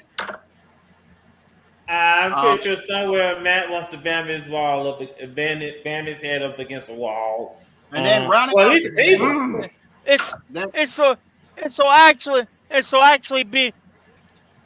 I hate to play devil's advocate here. I really do. I'm gonna have to wash my mouth out afterward, but this will be a good bounce back match for the boys in blue from London. Yeah, fair enough. Then rounding out Sunday's festivities at Anfield, Liverpool will be going head to head with Brentford. Normally, I don't like to say good things about you lot either, Jacob, but this could be, and I'll go as far to say should be, an easy 3 points. We'll have to see what happens on this coming week. I don't know about that. Now I know. I was gonna say. Now I know people are asking why is Peacock and USA doing more of these games? Why is it on NBC? NBC's airing the Women's Open this weekend. That's the reason why they're doing. Yep, the Women's Open. That's also why USA's hosting is airing it all weekend. So all the matches. I just want to point. Let me point this out. Because I did not know NBC had covered the LPGA tour. That was news to me. So learn something new every day. Yeah, you learn something new every day. Speaking of Peacock, they host a USL Super League for women. Oh yeah. Yep. Well, they're the main sponsor for them. Well, the big sponsors for the USL. Yeah, me and Guruk watched it. Yeah. Which congratulations, they just finished their first week, and so far for what we've been it was really good. Yeah, they've been doing good. Yeah, not too bad. So congratulations to them. How would y'all say is the match quality on that compared to let's just say MLS to make it a fair comparison? It's not the best, but it's passable. Yeah, it's not. They just started, so yeah. So you can't really expect much. Yeah. I really like their trophy they showed. Yeah. So you just got to show a little patience in them. Yeah, they just started. They're still in their infancy. Mm-hmm. Anyways, so let's hop off the turf for a little bit and let's head on to the courts here and let's see what's been going on in the offseason so far in the NBA side. First and foremost, they have unveiled the schedule for the upcoming season. Oh, yeah, the schedules have been dropped for the upcoming 24-25 season for the NBA. For all 30 teams. For all 30 Oh teams. shit, boys! So, Yeah. So if you want to take a look at your favorite teams, I suggest you go look them up, ASA and Mother F&P. Yeah, absolutely. Let me bring this up because the NBA unveiled their schedule this past Thursday. And the first game that's going to take place for the regular season on October 22nd is Knicks and Celtics. Yeah, that's going to kick off the season. Hey, my team gets the season opener against the fucking Knicks. Now, The team who are not the Mets of New York basketball. That would be the Brooklyn Nets. well, let me just bring this up because, first of all, I like what's going on with the Mets because I like what's going on with the Knicks because because the Knicks are actually building up to actually be a real tough playoff contender and over in Manhattan. Absolutely, and I like that they're building this team around Jalen Brunson. Oh, and what they're doing also, they're also adding some depth because they don't want the injury bug to screw them over like it did last season. They realized that the injury bug was the only thing that kept them from possibly facing off against Boston in the conference finals. Mm-hmm. Now the second game of that doubleheader is going to be the Timberwolves and the Lakers. Okay, that's going to be interesting. Mm-hmm. Yes, it should be very, very interesting to see. Now, also, while I'm in the neighborhood, Actually, boys, real quick, I just gotta ask this: Wolves, Lakers, who y'all got? Wolves. I got Wolves. You're going with the Timberwolves. I want to go with the Timberwolves. I'm going. You know what? With I am going with the Timberwolves. I actually have a reason on why I'm going for the Wolves. I feel like that the Lakers' time in the playoffs are over. So you think? So hold on, wait a minute. So Jose, you think that this going to be the season in which the Lakers going to what's the word I'm looking for? Obscurity. Yeah. Yes. You just fade away. Yep. Okay, I can see that. I mean, LeBron is not getting any younger, so I can definitely see that. I think says it all again. I'm taking the Wolves for the upset because of three words: Carl Anthony Towns. I think he's still sore from how the Mavericks make him look weak.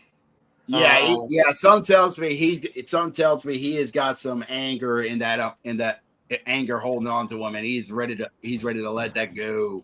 Now, on the 23rd, the 76ers, they're going to be playing against the Milwaukee Bucks. On the 23rd. So Paul George going to make his regular season debut, when the Bucks come to town. And by the way, also on that night, Intuit Dome is going to open up. It's going to be the Clippers are going to play their first game in the Intuit Dome against the Phoenix Suns. That's going to be fun. Sorry, I couldn't hold that in. Yeah, Kevin Durant's coming to the Intuit Dome. Clippers Suns is going to be interesting. I'm going to put it that way.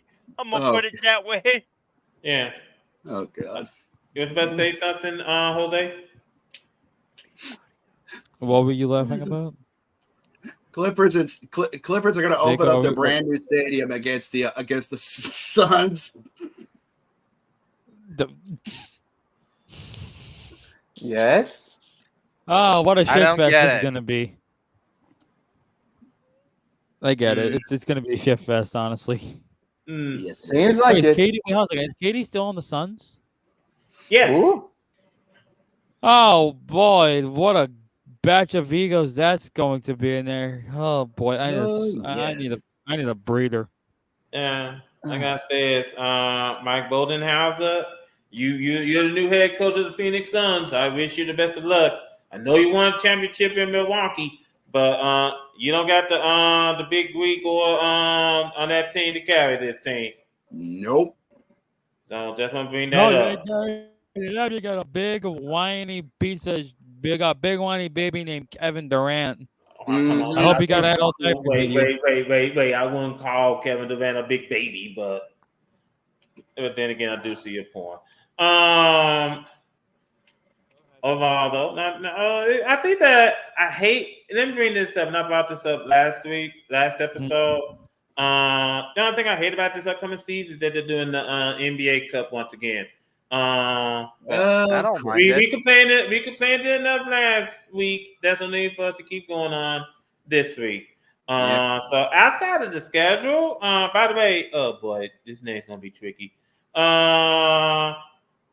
Gershon Yabusele. After his performance in the Olympics, is going to the 76ers on a 1-year, $2.1 million deal. Prove it. It's a prove it deal. The old prove it deal. Mm-hmm. Yeah. Remember, he played a big role when he played for France. So he's gonna be in Philly. Won 3 titles for Real Madrid, so for the last 3 seasons. So they're hoping that it's that. Yeah. So outside of that, there's nothing too much. As I said, outside of that, there's nothing too much going on the free agency front of the NBA. So let's go ahead and flip the script and head out to the WNBA. First and foremost, this season has been historic for both Caitlin Clark and Angel Reese. Because Angel Reese has now hit 20 games where she's hit a triple-double. Mm-hmm. So the tough question is, who is your Rookie of the Year candidate? Angel Reese or Caitlin Clark? Oh, pick your pick. Either one of them is going to be like, okay, she won. Next year, I'm going to get it. Yeah. Next year, I'm going for the MVP. Next year, they're going for the big title. Yeah. I think Caitlin Clark, let me just up. Caitlin Clark, she broke the WNBA rookie record for assists. Yep. I think it's all time for a rookie, I think. Yeah. 226. Boys, I'm going to say something that's not all that likely, but it could happen because we've seen it happen before, I think. They could split the honor. They could go in that direction. Could happen. If they played that dominant, we could see co-holders of the Rookie of the Year title. I believe that has happened before in at least the men's NBA. Mm-hmm. So it could very well happen here. Let me go ahead and bring this up.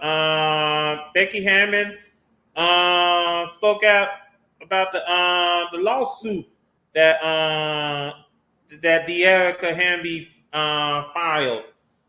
We spoke about last week. Well, Becky Hammond offered a response. Becky Hammond retaliated. We initiated. Reiterated. We initiated Sunday what she has said previously about former Ace player De'Erica Hamby's trade to LA in January 2023. Hammond has denied that the Aces mistreated Hamby or traded her because she was pregnant. Hamby filed a federal lawsuit last Monday against the WNBA and the Aces, alleging that because of her pregnancy, she was subject to repeated acts of intimidation, discrimination, and retaliation from the Aces before being traded to the Sparks. Hamby also alleges the WNBA failed to properly investigate the issue. Sunday, the Aces defeated Hamby and the Sparks 87-71 in Las Vegas. After the game, Hammond addressed the lawsuit when asked about it in the post-game news conference. Here's some facts, Hammond said. I've been in either the WNBA or the NBA for now 25 years. I've never had an HR complaint. Never, not once. I still didn't actually because De'Erica didn't file any. She didn't file with the Players Union. She didn't file with the WNBA. Those are facts. Okay. It's also factual that no one made a call about training her until Atlanta called us in January. That is a fact. So it just didn't happen. I'm sorry. The bullying, I spoke with her every day. If she wanted to practice, she practiced. If she didn't, she didn't. Over the top care, actually. Over the top care. Okay, then. This is pretty much turned to a she said. Yeah, it is. But Definitely situation. looking like it. but if this is true, the WNBA might be fucked. But here's the thing, because I think the main reason why Hamby filed this lawsuit because she felt that the punishment didn't go far enough. I think that's how she felt, because Hamby was suspended for 2 games last season because of what happened. She was only suspended for 2 games of the season, and my guess is that Hammy thought that it didn't go far enough. And now Hammond is pretty much defending not just herself, but the team and pretty much the WNBA as a whole, since they are named in this lawsuit. I think that it's unfortunate what happened. It's very unfortunate what happened. So there's no telling how this is going to end up. But this is pretty much turned to a she said situation. Mm-hmm. That's all there is to it. Now, That's right. now also we do have a playoff ticket that has been punched. Congratulations to the New York Liberty. They are going to the playoffs. Oh yeah. Well deserved. Yeah, they're going to the playoffs with a 23-4 record on a 6-game winning streak. And after how they beat Las Vegas over the weekend. Nice. Good job. Would you consider the odds-on favorite to win the title? Since I they would were assume so, but I wouldn't WNBA jump too finals far. last I wouldn't year. jump the gun yet, my friend. I wouldn't jump the gun. Right, because they were in the True. finals last year. Don't you mean don't you mean the Liberty? Oh my God, Zach! Sorry, Okay, man. where's Doug? Now I think that so let me just point that out. So okay then. This is not Annie, get your gun, put it away. That's a phone crack. Now we do have some games that are underway even as we speak. The Spark are leading the Sun right now. This game is in Boston. Oh yeah. Boy. In the garden. In the garden. Yeah, the Sparks and the Sun. Now Los Angeles Sparks, they're just trying to finish this season. I'm sorry, 6-21. They're just trying to finish this season. It's painful record. Yeah, they're trying to finish this season. Also going on. By the way, you catch the Sparks and Sun. That's on Spectrum Sportsnet. Or you can check it out on NBC Sports. Put the game on right now. It's looking like a pretty full house. Mm-hmm. Yep. Now, also, we got the Wings and the Liberty. That's going on. This can't be right. Dang. I had a low scoring, but this one takes the cake. Either that is just way off. The Wings are leading the Liberty right now, 7-6. For some odd reason, this clock says there's 1 minute and 24 left in the second quarter. So that can't be right.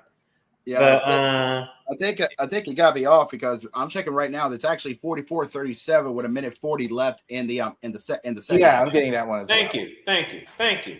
Also, going on over in the nation's capital, we got the Storm and the Mystics, and the Storm are leading the Mystics right now, 38-27. Is that 2 minutes of change? 2 minutes of change left in the half, actually.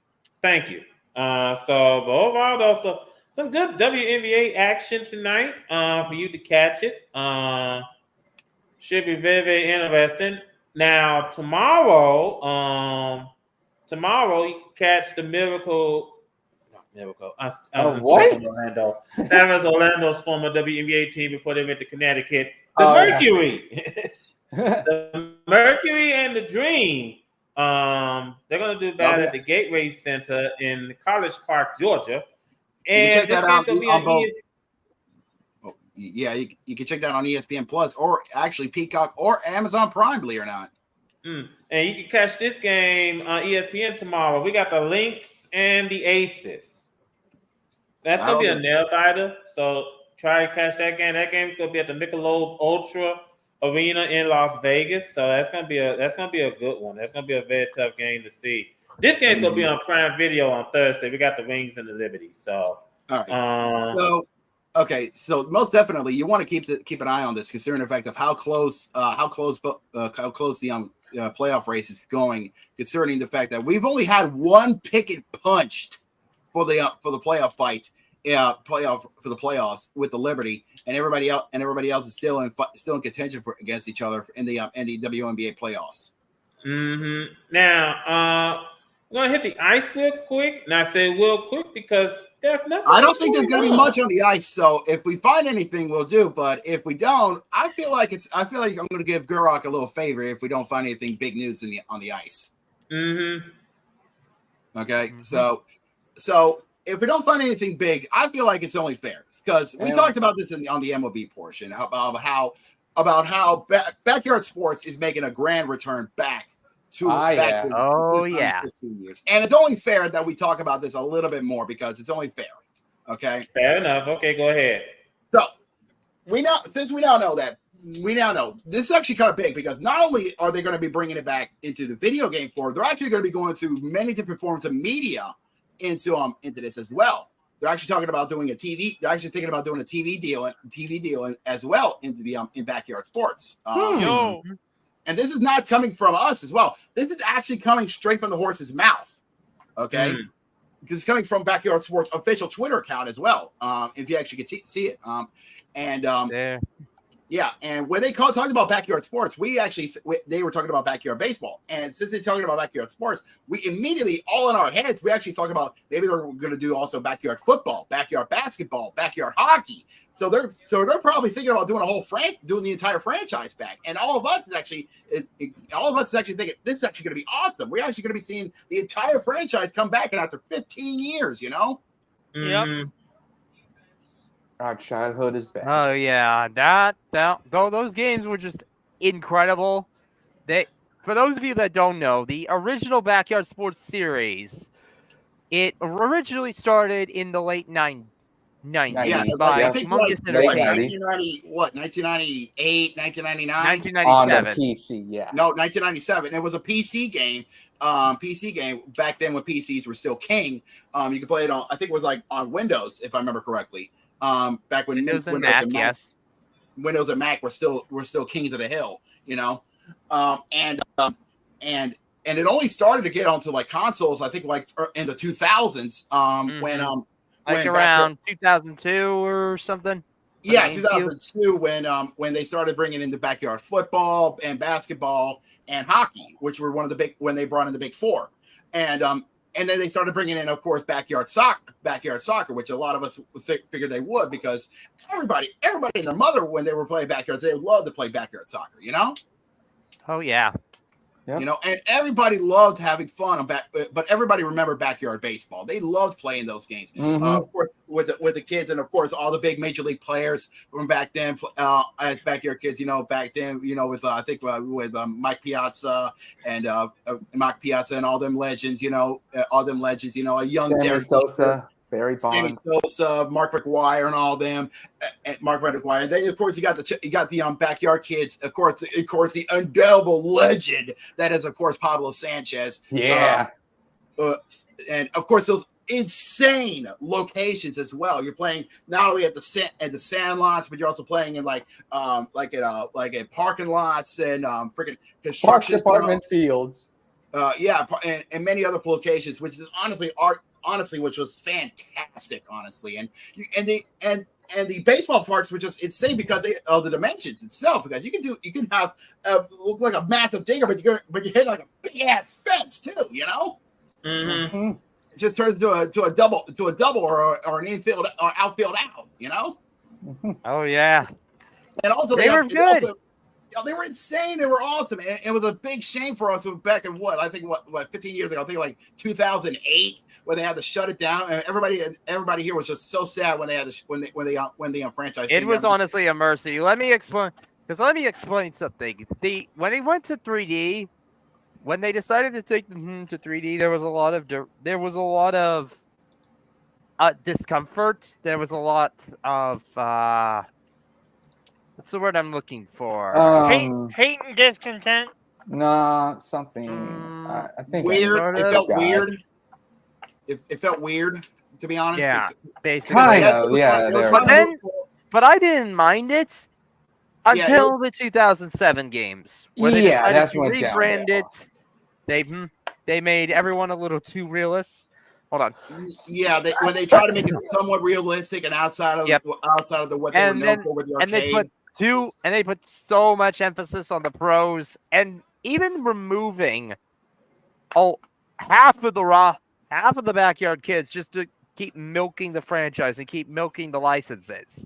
Yeah, that's what helped kill the franchise, because it wasn't the pro players or the licensed teams from the 30 MLB teams that made backyard foot baseball what it was. It was the fact that we felt like we were like little kids playing out in sandlots or literally in our backyards, having fantasies or being like it's the bottom of the ninth in the World Series, and it's the bases loaded, 2 outs, and we got a chance to ding one out of there and become the hero that we've always wanted to be, you know? Bases loaded, 2 outs, bottom of the ninth in Game 7 is the situation you were trying to describe. Yeah, exactly. And unfortunately, the developers, of which there were many of, unfortunately took that away, and it just ruined the magic, you know. Yep. And of which there were many different developers, because unfortunately it went through so many different developers throughout its life cycle, you know. It was originally humongous until the aforementioned rebrand, in which case Atari just took full control and just made. I'm gonna be honest.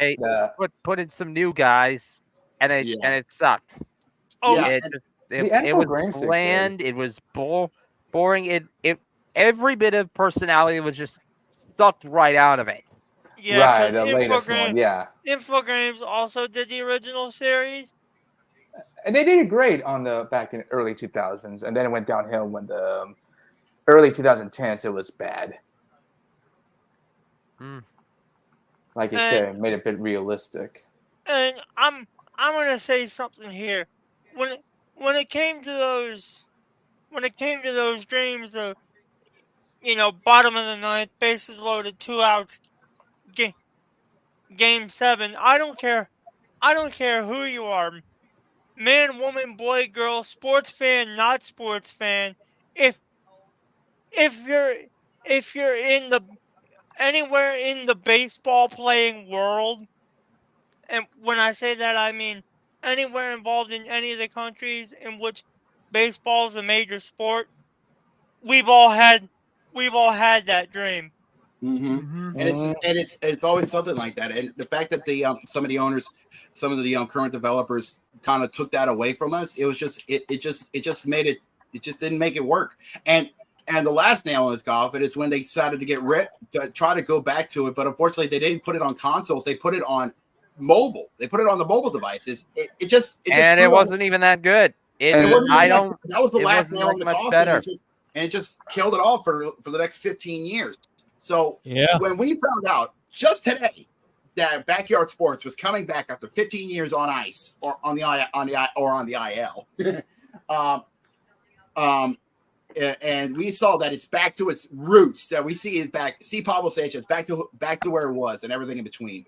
Everybody here, Gurak, Matt, Zach, and myself, we all got hyped. We jumped on the hype train immediately. Okay, and it was the correct way, because it was in 3D, because today it's in 2Ds. It's been now becoming a rare thought of it in of itself, because everybody's going the next gen and everything between. But when we saw that, and it's still cartoony and looked arcadey and everything between, everybody here was so happy because it gave us nostalgia, and it was the right kind of nostalgia, you know. Well, By the way, if there's a trailer, somebody DM me that shit on Discord. We got you on that part. We already got it. Yeah. We got you. It's all over the place, man. Yep. Oh yeah, definitely. It's on Twitter. Everybody's been retweeting it like crazy. It's on their official Backyard Sports Twitter account. But safe to say, everybody's on their hype train, and we urge you to go check the Twitter out. We urge you to follow Backyard Sports on their official Twitter account. Keep them posted on seeing what's going to be happening. If there's going to be anything new with Backyard Sports, are they going to bring anything back, like possibly new power-ups on Backyard Baseball? Maybe bring back the Spitball, classic upgrade for the pitching staff, classic hits, substitutions, the works. Are they gonna bring in the licensed 30 teams from Major League Baseball? Who's gonna be the cover athlete to be along with Pablo Sanchez? Who's gonna be on the? Or are they gonna add any new sports? Because we could see that too. Yeah, who's gonna be added alongside on Sunday? Are we gonna be seeing the Big Four? Are we gonna be seeing possible return of backyard soccer? I think we will because they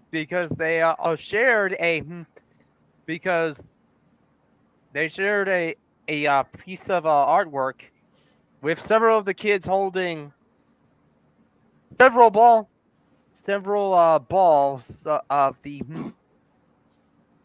So we're definitely going to be seeing a lot of integrations. Possibly return of backyard basketball, football, soccer. Maybe sometime in the winter we might see the return of backyard hockey because ODRs are a thing. Maybe even indoor, maybe even roller hockey because that can happen too. You can play it in the cul-de-sac. The kids have done that for years.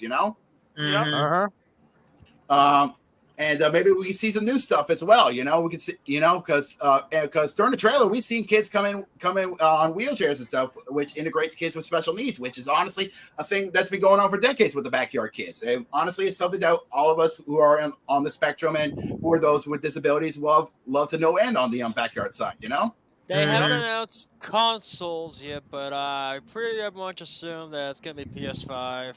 Either it's gonna be next gen or they're gonna have old gen consoles. We don't know for sure. We can't confirm nor deny, but we will find out. But safe to say, keep an eye on their. We'll find out probably in the coming days because they've been posting. I think so. A lot on their Instagram. So I suggest check out the website too because it is in the exact same. It's in the same style as the original tree house from the first few games. Quick history. The backyard sports shit was started by Humongous Entertainment, and then it was Atari, and then two other companies, but they got shut down in the West. All for an update was back in 2020. Yeah. So basically, we're just gonna. Well, originally you're forgetting a big one for the PC. It was Humongous and Infogrames together. Infogrames, yeah. So they did great. Long story short, keep an eye on the website. Yeah, keep an eye on the keep an eye on Twitters.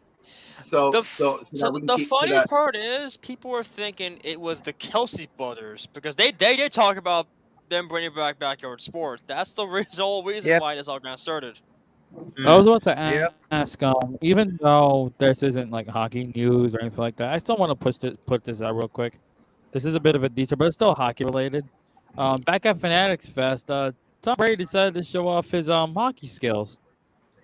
Uh-oh. Tom Brady. Oh God. Tom Brady, you are on the ice rink. What? It play. It's out. Okay. I mean, it's a bit slow, but it's something. Oh, we got one in the dryer. Wow. Hey, Tom Brady, maybe you can join the NHL. No, he's retired. No, let him live his life in peace, bruv. He's gonna retire anyways. Let's just move on. Let's move on. Let's get back. He can't even run his own football club. What makes you think he's gonna do well in a hockey? Okay. Let's move on, please. Since we now know that the NHL is still literally in Quietville till puck drop. We're going to keep it that way until they decide to actually drop a bombshell on our asses. Yes. Anyway, speaking of which, we're going to head on down to the gridiron because, ladies and gentlemen, we are now less than 7 days away from opening kickoff of college football. But that doesn't mean the action is not going to kick off early because this weekend is week 7. Well, let's put it this way, fellas. We're heading on out to Ireland for the first game of the season. Yep, week 0 will be kicking off with some international games. Ironically, heading over to the land of my ancestors. Well, a lot of our ancestors. Florida Stadium. Yeah, I was going to say Florida State and Georgia Tech. They're going to do better in the Aer Lingus College Football Classic. Yep, that's going to be at Aviva Stadium this Saturday at 11 at noon. Believe it or not.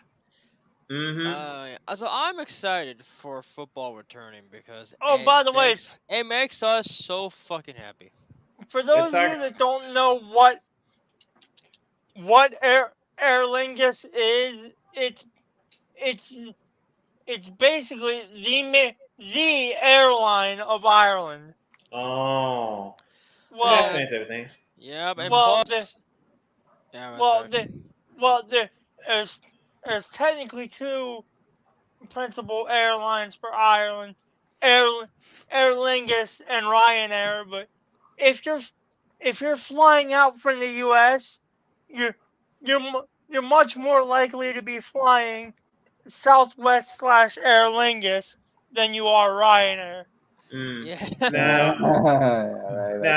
back over here stateside, at 3 o'clock, we got Montana State and New Mexico over in Albuquerque. Bugs Bunny. Give me Montana State for the upset. So I'm guessing the Boilermakers aren't competing in week 0. I didn't even have a point right there. Not yet. Hold on. Also, at 7 o'clock, we got SMU and Nevada. They're going to do battle in Reno. That's the only thing I like. They put SMU and ACC. That's a good add. It was supposed to be at 11 o'clock, but due to some travel issues, I don't know if that's they might be being delayed. Delaware State is supposed to be is going to be taking on Hawaii. Wait, guys. For the looks of it, like I said, that game is still scheduled. Yes. Give me the Might as well fucking show you how much miles this is taking. Give me the Hornets over the Rainbow Warriors. Holy fuck! You're literally asking Delaware State to fly cross country. Now they were supposed to depart today, but unfortunately, someone messed up their bus schedule and they missed their flight at JFK International Airport. And they missed their flight, so they are going to be delayed possibly a day or 2 to get to Honolulu to begin their practice for their week 0 game against the Rainbow Warriors. Should we get to their game? Longest time ever. Okay, is you're saying Jose? Anyways, should we get to those games? Well, now hold on. On next Thursday. We can talk about next week. We're in the full gear. Here we go. Lucas, they're gonna do battle, and that's gonna be on the Big Ten Network. On the ACC Network, we got Western Carolina and NC State. So that's gonna be on the ACC Network. I'm following AP Top 25 as usual. That's understandable. Hey boys, I take it. If you want my tip, I take NC State. Move on. Fair enough. I think it's gonna be an interesting game. Also on the 29th, Murray State and Missouri. They're gonna do battle. Also we got Utah and Southern Utah. Yeah, I was gonna say, well, we got Lindenwood and Kansas. Yeah, Lindenwood. Go figure. Lindenwood. And we got, as you brought up, Matt, Southern Utah and Utah. They're going to do battle. And next Friday, well, Temple, come on in, Temple. We promise you, when you're done, your backside's going to be more red than the Sooners end zone. SEC gridiron. God. Oh, shit. It's gonna be the Owls and the Sooners, or as Jim Ross like to say, Boomer Sooner. Oklahoma boy. And next Saturday on the 31st, Woo! on the full gear. First of all, in Atlanta, we got Clemson and Georgia. That's gonna be a big game right there, folks. Yeah. Georgia and Clemson. Yep, that game's gonna be on ABC. That's the Affleck kickoff. Yep, and Atlanta. So basically, a homecoming game for Georgia, even though they are in Athens. Chick-fil-A. Also, we got Penn State. No, it's Affleck, not Chick-fil-A. Affleck took the sponsor. Oh, Affleck. Yeah. Oh, great. That's great. A Duck's gonna take over there. Yeah. Chick-fil-A is a beach bowl. Chick-fil-A is a beach bowl. Yeah, imagine a Duck making a fucking touchdown. We got Penn State and West Virginia in Morgantown. Big Ten, big money. It's on Fox. Yeah, that game's gonna be on Fox. Now, back up to the Big Ten Network, we got Illinois State and Iowa. I have never seen. No, so let me point this out before I go on. I have never seen so many cupcakes before in all my lives. But that's what I'm seeing. Because on the SEC Network, we got Chattanooga in Tennessee. Chattanooga. So, Chattanooga. Chattanooga, Tennessee. Yep. Yeah, I can see this now. Pardon me, boy. It's just a Chattanooga choo-choo. Wow. Now, we also have South Dakota State. They're gonna play against Oklahoma State. That game is gonna be on ESPN Plus. Mike Gundy. Boys, I hate to do this to you, but I got another engagement to keep. Oh, we totally understand. All right, thanks for coming, Zachy. Thank you, Zach. I might have to bounce too. It's getting a little late for me. All right. Okay. All right. Take care, Not a problem, boys. All right. Thanks for coming, boys. Take care, guys. Now, go ahead. Mike Gundy. Go ahead and finish this up. Over on CBS, we got Akron and Ohio State. And with a new quarterback in town, Will Howard. It's really weird for CBS to be now doing Big Ten stuff instead of SEC stuff. As I was saying, it's going to take some time to get used to. I'm not going to lie about that. Go ahead, Matt. As I was saying, Will Howard's going to be the leading quarterback for Ohio State, transfer from Kansas State. Now, we got coming up, we got Colorado State and Texas. Oh boy, Texas. Let's see, Eddie. We also got we got Miami and Florida. That's another big game. That's a rivalry. No, Florida. The Gators on the Hurricane. The battle for the Governor's Trophy, believe it or not. And, that's great. That's tradition. Great. Now, good. The post Nick Saban regime gets underway. We got Western Kentucky and Alabama. Who? I'm sorry. Western Kentucky. Alabama's gonna win, of course. Yeah. The Hilltoppers of Western Kentucky. It ain't gonna top this hill. We got Furman and Ole Miss. Gonna be a cakewalk. Yeah. UT Martin versus Kansas State. One Mississippi, two Mississippi. That's gonna be a cakewalk for Kansas State. I don't see UT Martin putting up an upset. University of Tennessee and Martin. University Tennessee Martin. We got Idaho and Oregon. Who is that quarterback again for Oregon? Because he's transferred from Oklahoma. Oh, it's Dylan. Yeah. Dwayne K. Hayes, guys, the Oregon Ducks. Dylan Gabriel, if I say his last name correctly. Yeah, that's dangerous quarterback from Oklahoma. Now I know Cody probably might have a big smile on his face. Notre Dame travels down to College Station. The Aggies of Texas A&M. I also happen Yeah. to like Notre Dame. Oh boy, let's see how this turns out for Notre Dame. And, Now the defending national champions, Michigan, they're gonna play against Fresno State. You're gonna take down the Bulldogs. Welcome to the Loud House, Fresno State. Yeah, good luck. We also have coming up. I know you'll be watching this one. It's LSU versus the USC. Come on, Hold on, Jose. You're skipping the last game. Yeah, New Mexico and Arizona. I guess. Well, that's gonna be a fun game, to be honest. I'm not gonna lie. Yeah. Mexico and Arizona. Now you can go ahead and bring up Jacob versus wait. I'm gonna laugh if LSU My loses. LSU Tigers are making the trip down to Sin City as we take on over to Sin City as we take on the Trojans of USC.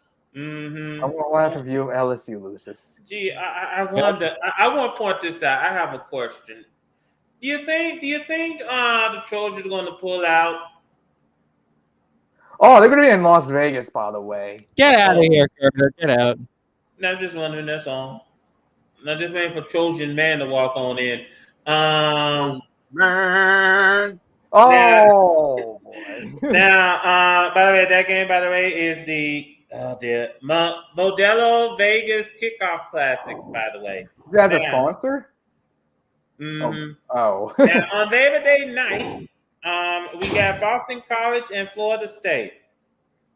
Where?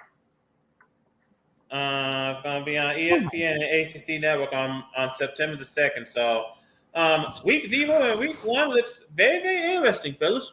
Yep. Most definitely. I'm looking forward for next week's college football madness. Mm-hmm. Yep. And like I said, we got some games coming up this weekend. Like I said, I won't be able to see much of it because funeral. But I think that's going to be very, very interesting, very, very intriguing. Now then, we're going to make a quick jump to the NFL because there's a lot to talk about there. Yep. Justin Herbert. Yeah. First and foremost, what about Justin Herbert? Matt, go ahead. He is recovering from his injury, and he's currently working the practice field right now, expected to be ready for week 1 against the Raiders. That should be very, very most intriguing. Now, now here we go. Now, Jerry Jones said that the Cowboys and CeeDee Lamb have promising talks. Oh, he finally woke up. Jerry Jones, finally. Yeah. He finally came out of the bathroom. and Finally, it's about time. Yeah, I mean, a person can only deal with constipation for only so long. That's what usually happens when you don't take medicine. I would still laugh my ass off if Jerry Jones didn't do anything about Dak Prescott and Dak actually came to New Orleans. No. Dak should go to Dak should go to Carolina. He's gonna stay for 1 more year. Here's the thing. He says that as the holdout of Dallas Cowboys wide receiver CeeDee Lamb continues, owner and general manager Jerry Jones said Tuesday the sides are having promising talks regarding a contract extension. Just what that means is not entirely clear because negotiations have taken place at different times throughout training camp without a resolution. Opening day against the Browns is September the 8th. This is going nowhere. Asked whether he is optimistic there will be a deal, Jones said, well, I think I am. And when I say that, it doesn't sound too promising. The facts are, I believe we'll come together. I don't want to speak for him. That's what I'm trying not to do. But we wouldn't have offered him what we've offered him if we didn't want him to be here. What is going on from Jose? I think Jose just fell asleep. What the fuck? I'm just fucking bored, honestly. Did you press a button or did we hear crickets? What? No, that's just my external rotary shaver. Oh dear. That's all I hear from Jerry Jones's head. Oh. Was his team's worth $10 billion, I think, from the Cowboys? Yeah, $10 billion worth. That is one very expensive piece of toilet paper. That's what I was saying. I thought for a minute that Jose was mowing the lawn. We are crazy for this Cowboys topic. Holy shnikes. Yeah, That's one I thought for expensive a piece of moment toilet paper Jerry Jones has been using for the last 15 Okay, years? we got it. we get it. I Enough do for wonder hospice though care. whether or not who was on that bomb. Jacob, you gonna answer that? Wake up, Jacob. Uh-oh. Jacob? I was just wondering, that's all. Now, now also let me bring this up. Good news, Cody. Week 1 Davis is back.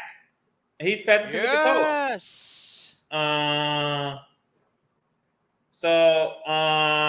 Let's see. Indianapolis Colts defensive tackle Week 1 Davis arrived last month for his first training camp with the team hoping for a fast start. He instead ended up on the non-football illness list with elevated blood pressure. Wow. On Tuesday, Davis practiced with the Colts for the first time in a joint session with the Bengals at Paycor Stadium, finally bringing to an end to his 3-week-long wait to suit up. Davis, who signed a 2-year, $14 million free agent contract with the Colts back in March, said the issue was discovered during his pre-camp physical. I'm so grateful for the medical staff catching that type of problem because we've been seeing so much. We've been seeing so much with high blood pressure, with heart attacks, and with things like that. He said. So it's a great thing they caught that. It's a hassle to get back, but I'm back trying to work my way back into shape. Tuesday's 2-hour, 10-minute practice against the Bengals was grueling for Davis, but it was the first step towards getting back to where he needs to be heading into the regular season. Davis said he expects to make his preseason debut in Thursday's preseason finale in Cincinnati. Elsewhere for the Colts, Coach Shane Steichen said third-year tight end Jelani Woods will miss considerable time in the lineup. Yeah, he's gonna miss considerable time in the lineup after sustaining a toe injury in Saturday night's preseason game against the Cardinals. Which, by the way, we fucking destroyed them. The Colts anticipate Woods' recovery will linger into the regular season and is expected to impact final roster decisions next week. By the way, I know that we're approaching the cutoff point soon. No, I think the 47 talked about the Week 1 starters that got announced for the Texans.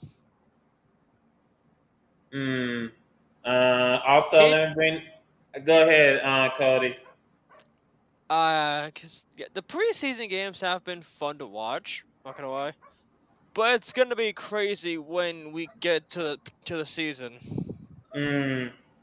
Also, Caleb Williams, he's not going to be playing in the final preseason games, so sometimes he's going to be ready for the upcoming season.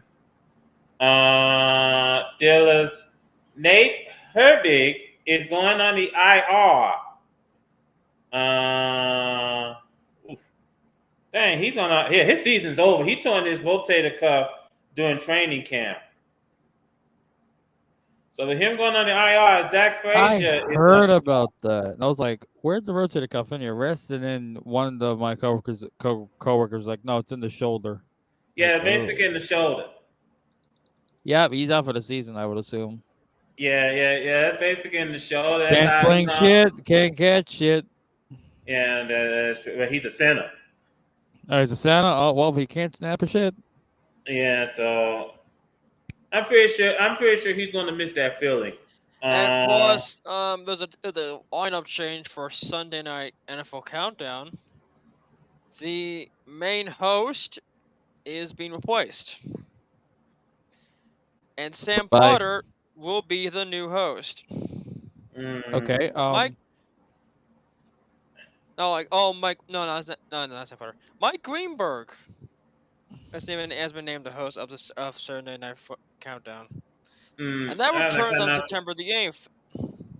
Oh. I'm kind of not surprised. I mean, Mike Greenberg, I wonder is this show still going to be on ESPN in the fall?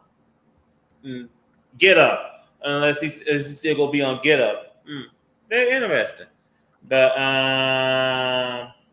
very interesting. Now, I know RG3 is looking for a new job. Yep, I heard. Yeah, so ESPN pretty much let him go. Meanwhile, Brian Flores is got his feelings hurt by Tua. By Tua, yeah. Mm-hmm. Yeah, so You can go back to the T. Okay, so you want to go down the games for week 1? Yeah, let me. Okay. We're not. Well, I think here's the thing. First and foremost, since we are about to get ready to head into the upcoming season, I really don't feel like going through last preseason and the upcoming preseason games, the finale. So, let's do a little bit of prediction time. Kind of makes me wish Brandon was here because I want to bring up what's going on with the Giants, but he's gone out the la la land. Yeah, basically makes sense. Now, here's the thing. First and foremost, I know Ray asked this on Discord about what's our hope, and yeah. What is our hope? What is the hope? What is faith? And honestly, I'm gonna basically run with that. Go ahead. So here's the question, and you can basically run with this on our Discord, and everybody can answer this yourselves. What is your prediction on how your team is going to fare this year? What is your hopium going to be at? For me, for my Saints, I just want my Saints to be good. So I just want them to win just at best 8 or 9 games. I'm fine with either 8 or 9. Mm-hmm. Okay. That's totally let's see, who's next on understandable. the list? Carter, you're next on this list. I think that I said this on Discord. Anything more than 9, and my jaw will be on the floor. Because I'm looking at the schedule. We have to deal with the Eagles. Then we have to deal, this upcoming season, we have to deal with the Eagles. And we, just like the Saints, have to deal with the Chiefs. Mm-hmm. I think that the NFC is very, very tough. Playing against the Chiefs, especially if you don't bring your A game against the Chiefs, you're going to get run over. So I think 9 wins. I'm happy with 9. I'll be satisfied with 9. Anything more than that, and my jaws will be on the floor. My jaws, my draws, my balls, everything will be on the floor. All right. Oh, I'm next on the list. All right. Well, I said it on the Discord, and I have very low expectations for both the Giants and Jets, honestly. Mm-hmm. So I think I said on Discord. Here we go. Yeah, Giants 5 at most because it doesn't matter how many weapons they have. Daniel Jones is just not it. And that's what Brandon would say. He's not it. Mm-hmm. And Jets? 3 at most because I'm expecting, both of these teams are shit. Let's just be honest. Yeah. You know what? If this was Mad TV, we'll probably have a sign that says lower expectations. I think I can find that sign. Hold on. But I think that like you brought up, you think Aaron Rodgers probably might be able to do something? That it'll be like last season. He went in for 4 whole plays. We'll get to you in a minute. Yeah. Oh yeah. No. We're gonna get to you cocky fuck. But anyways, I want to say yes, but I'm saying no just as a precaution. Mm-hmm. All right, then let's go ahead. Turn the floor over to the Hoosier. All right, cocky boy. What do you want? What is your? Hold on. Let me do this before Cody starts speaking. Say his name. He appears. Cody Hagen's an idiot. All right. Dummy. Yeah. Anyways, all right, Hoosier man. What amounts of hopium are you in right now with your Colts? Well, I'm not. Jose once said about your Jets. Your Jets sucked last year. So back in the fucking seat, you dumbass. I told you I had no expectations for them. Go ahead, Cody. I'm not smoking what the Steelers are. I'm not smoking the cocaine that the Vikings fans do. Get to the point. I think we're I'm gonna say 9-7. 9-7. We came close to having a winning second season and going to the playoffs. You did have a winning season, but you didn't go to the playoffs. Almost, but if the ball was caught. So 9-8. 9-7. No. They play 17 games, Cody. Unless one's going to be postponed, then that would make sense. Unless Cody can't add one. Fine. 10-7. Okay, 10-7, not bad. I'm going to fight you, and I'm going to say 9-8. Just like last season. Yes. They're going to become the Steelers of whatever Now, since we don't have any Cowboys fans in here, the Steelers of the South. Yeah, the Steelers of the South. Yeah, that sounds right. And then hold on, let me bring this up. Hold on. Let me go ahead and bring this up. If you're a fan of the Vikings, how do you feel? Because J.J. McCarthy is done for the year. Oh well, I don't know what to say. I want to say you're. Yeah, that's what I'm thinking too, Cody. That they're fucked. Yeah, and who's their new quarterback?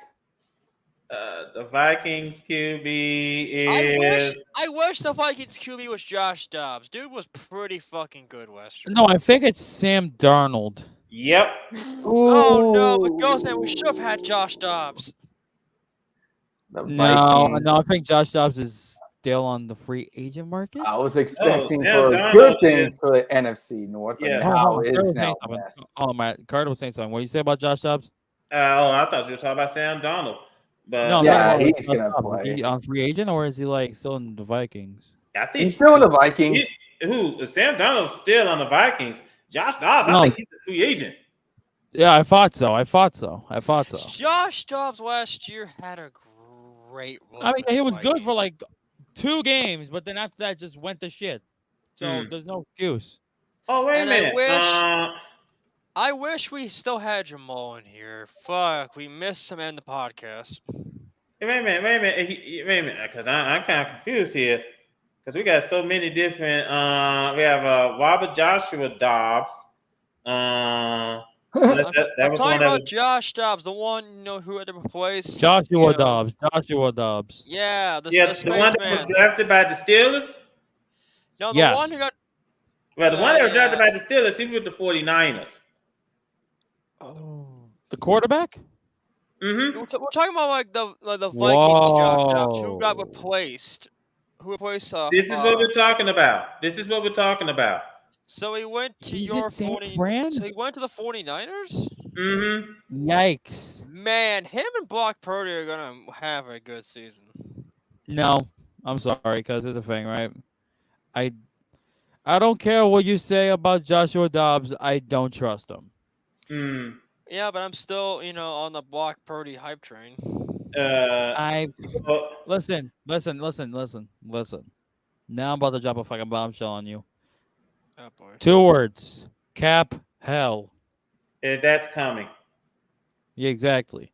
I don't trust it, and they're gonna have to pay a lot of their key pieces the bigger bucks, in which they cannot do. So this season is basically do or die, which I think is die for them, honestly. Now, I believe we should we do the 2024-25 cap hell standings? Well, no, we're gonna be all night. Now, here's the thing. And by the way, we'll go ahead. We got to hear from Matt.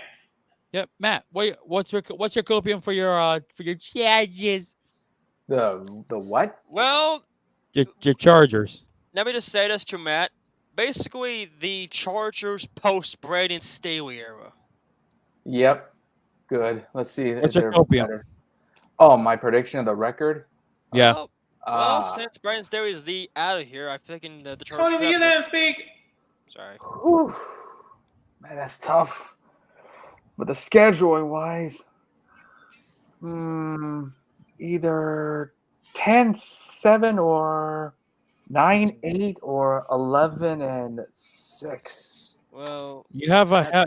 I'll be honest with you. You got a hell schedule coming up. So That's why. Yeah, that's why I'm curious about that because of the and the schedule. Chargers have a new head coach, so it could be good for a good season. that depends, honestly. They got the Steelers. They got the Chiefs. They got the Ravens. Freaking Chiefs J.K. again, Dobbins. and they end their season with the Raiders.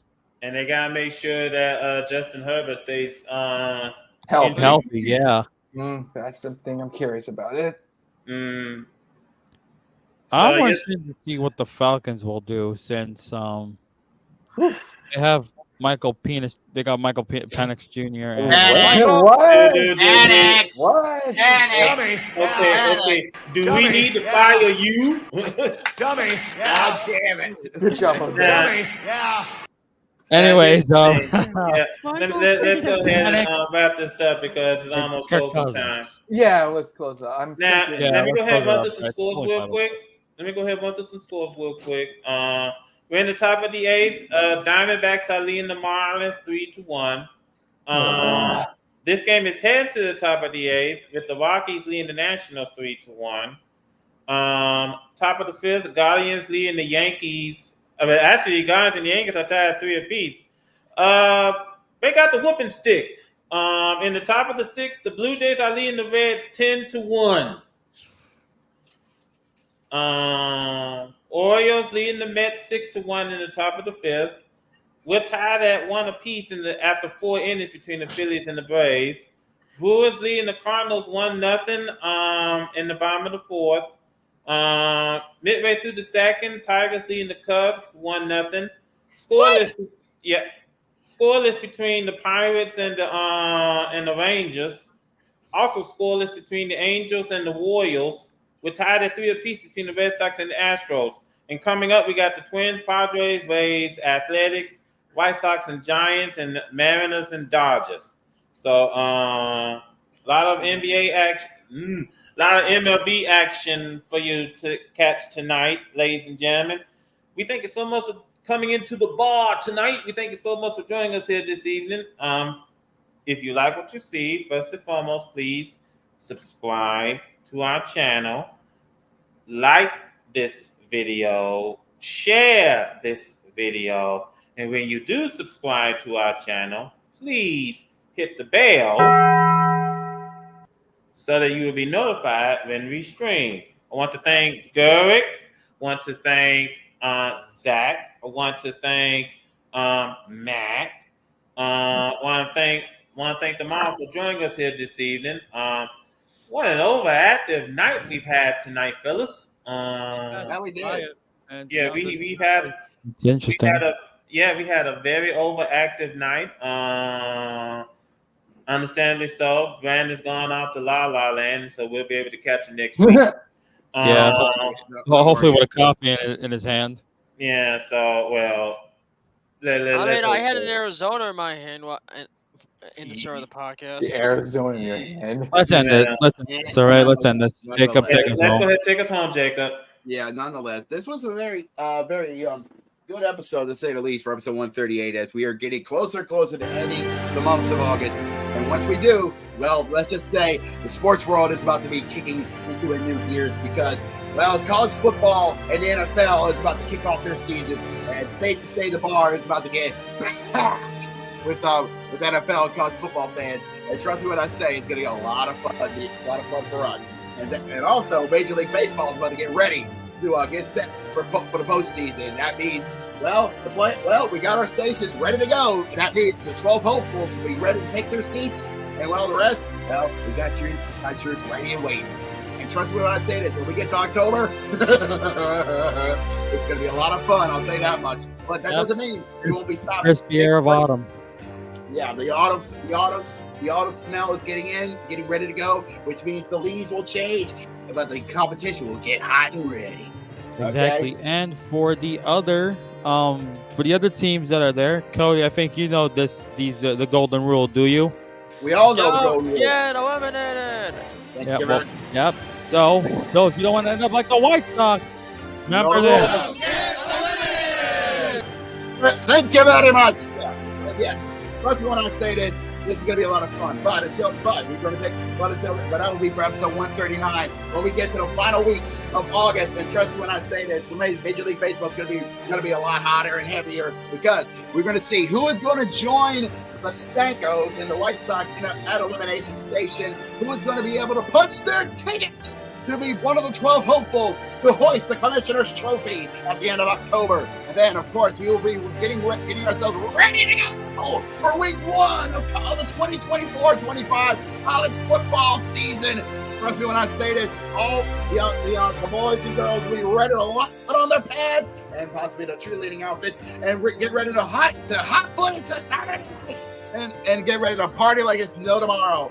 But that'll be for next week. And if you like what you saw, we will be here every 6 Eastern, 3 Pacific, right here on our YouTube channel, the VW Sports Podcast channel. If you like what you saw, please subscribe to it and share what you saw in this video on our social media platforms, that being, of course, Facebook and Twitter. We don't do Instagram and TikTok because it's not worth our time of the day. And if you like what this video, please like this video and share with your friends because we like to see some new viewers. And if you want to be notified when we go live every Tuesday, please hit the bell to be notified when we go live next Tuesday for episode 139 of the VW Sports Podcast. But until then, we are tired and whipped, and we're going to go get ourselves ready to go for week 0 of the college football season. And we got to go get ourselves revved up for minor league, Premier League, but also the MLB is getting ready to wrap up Act 2 and get set for the postseason. But until then, for our guest, Gerard and Zach, for our main man, Matty Gangster, and the Hoosier, for our EP, Jose, for our secret song, Brizzy Boy, Brandon, and for C. Carter, this has been JB. We thank you so much for tuning in. We will see you guys next week for episode 139 of the VW Sports Podcast. Until then, y'all stay safe and have yourselves a good night, everybody. All says for Brandon, Jose, you ain't shit. How and guess fucking what, Jose? You're in misery. What the